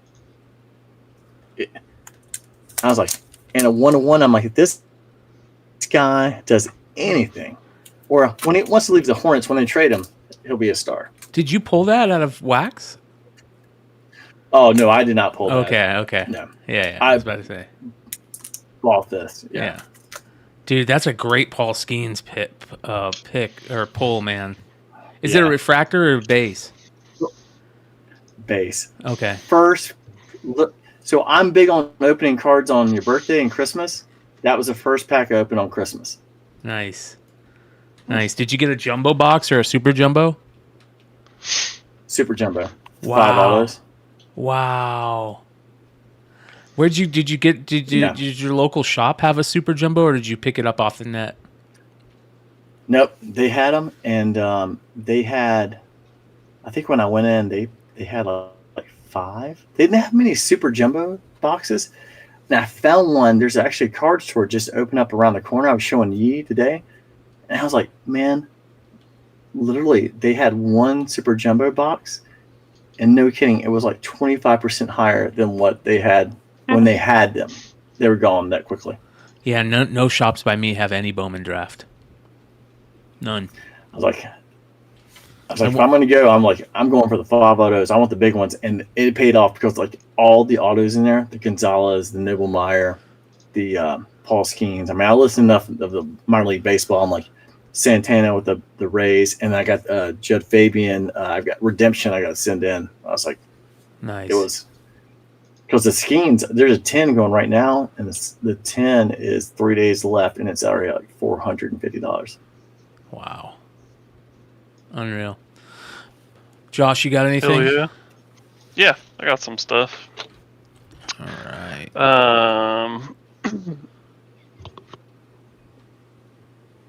So when I was in Georgia, this was probably Georgia. This was probably Did you get a Bojangles? This was probably the best pickup that I came across. Nice. I got it for $40. That's one of my all-time favorite books. Newsy. Did you see how black that thing is? It's not touched at all. It's nice. Like, I'm gonna send this in and get graded. I think with a press, I think I might have a chance at getting a 9.8 on this for $40, which was crazy to me. So that was definitely the best pickup while I was there. I got this in the mail today. It's just old Golden Age Brazilian. Beautiful. Captain America, some Bucky bondage. So I got that in. I got my comic link package in today since I just got back. So this is one of the Golden Age Jaime Cortez pre-code horror books that I won at the Comic Connect auction, and then I got this one as well. So those are both super early Cortez covers. Amazing. You say 4.0? Yeah, 4.0. I think they're 4s. Yeah, it looks, it definitely presents better. The staples are super rusty, but I'm just happy it's a blue label. I got another first appearance of Majin Vegeta in today. I got the first appearance of GTO, if anyone's ever read GTO. And I got the first appearance of Hunter x Hunter in today, which is my favorite anime of all time. Yeah. So, really low grade, really beat, but really nice copies go for a chunk of change, and I'm not ready to drop that yet. So, I picked that up. And then, I think that's it. Short and sweet. You get anything new, Binkies? Yeah, only one thing, but it's a good thing. Ooh, nice. Nice. Yeah. So, speaking of the crashing comic market, does anybody want to play the fun game of guess how much that cost? $150. $275. In between those two numbers. $175? Pretty much. $180. Nice. Wow. Mel was selling those like probably no more. The raws were $500. Yeah, let's say for $500 raw. Did you pick it up off the net or off the bay? Off the bay, fishing around. Nice. Now, was it a buy it now? It was best offer. So it was buy it now $225, and I was like, yeah, whatever. I'll shoot my shot. Wow. And the guy, literally within an hour, it was accepted and paid for. I'm like, yeah, well, that happened. That is awesome, dude. But like, I'm just like, I'm not going to be upset knowing what that went for raw, and also knowing that, you know, is it going to be $500 raw ever again? No. But is that going to come back around? Yeah. There's not many of those out there, especially in a 9.8, because I don't know how many people have ever actually seen the back of this book. The whole fucking thing. Yeah. Is black. Wow. It's absolute nightmare in a 9.8. Yeah, that is crazy, man. I had Joe press one of those. I was like, Yes, I do remember when Mel sold that raw copy on Whatnot for $900. I didn't want to bring it up. All right, so I got a couple buys off the eBay. I got one of these Nightcry #1s signed. Ooh, okay. Yeah. This is a crazy cover. Yeah, I like that. There's the back. Wow. Yeah. Crazy. And then this is kind of cool. Munden's Bar Annual. It's a early Turtles. Yeah. Is it really? 91. So. Dude, there's so many like obscure Turtles books out there. Yeah. So I paid a couple bucks for it. Man. Yeah. Pretty cool. I gotta open up these. Hold on here. I think these are going to be from our friend James at Mad Love. If I can get them open. No, this About is Josh. Now at your home, check your mail. This You might is get a Christmas card. first ever Adam Hughes. Oh wow! Cover. Oh, nice. Yeah, newsstand. That's awesome. Yeah. Which it's funny because that book is worth like It looks great. absolutely jack shit compared to what it should be worth. Yep. First Adam Hughes cover. Is it like kind of like you're about? I mean, like it looks really clean. Yeah. I mean, It's not bad, dude. It's not bad at all. Not at all. There's a little bit of damage up top there. pretty cover. You can kind of see it. Yeah, right there. Yeah, Yeah. it's very minor. Yeah. But still, I mean, it's a Amazing That's awesome. Heroes. You know, you can totally see the Adam Hughes, early Adam Hughes, you know? Mm-hmm. Love the Maze Agency run he did. Nate, I will say that I did check my mail and it was not in there. This is from my friend Billy at Economics and Comics. Sick. One of the good guys. He says, Merry Christmas. One for you and one for a giveaway. Oh, nice. Oh, nice. Good for him.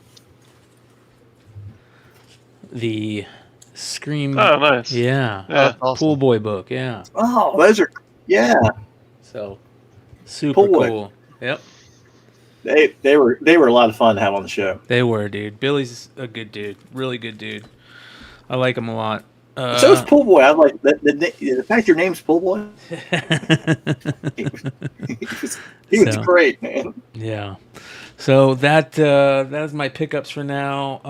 I have this, which is, I believe, another comic cavalcade. So that looks like a comic cavalcade box.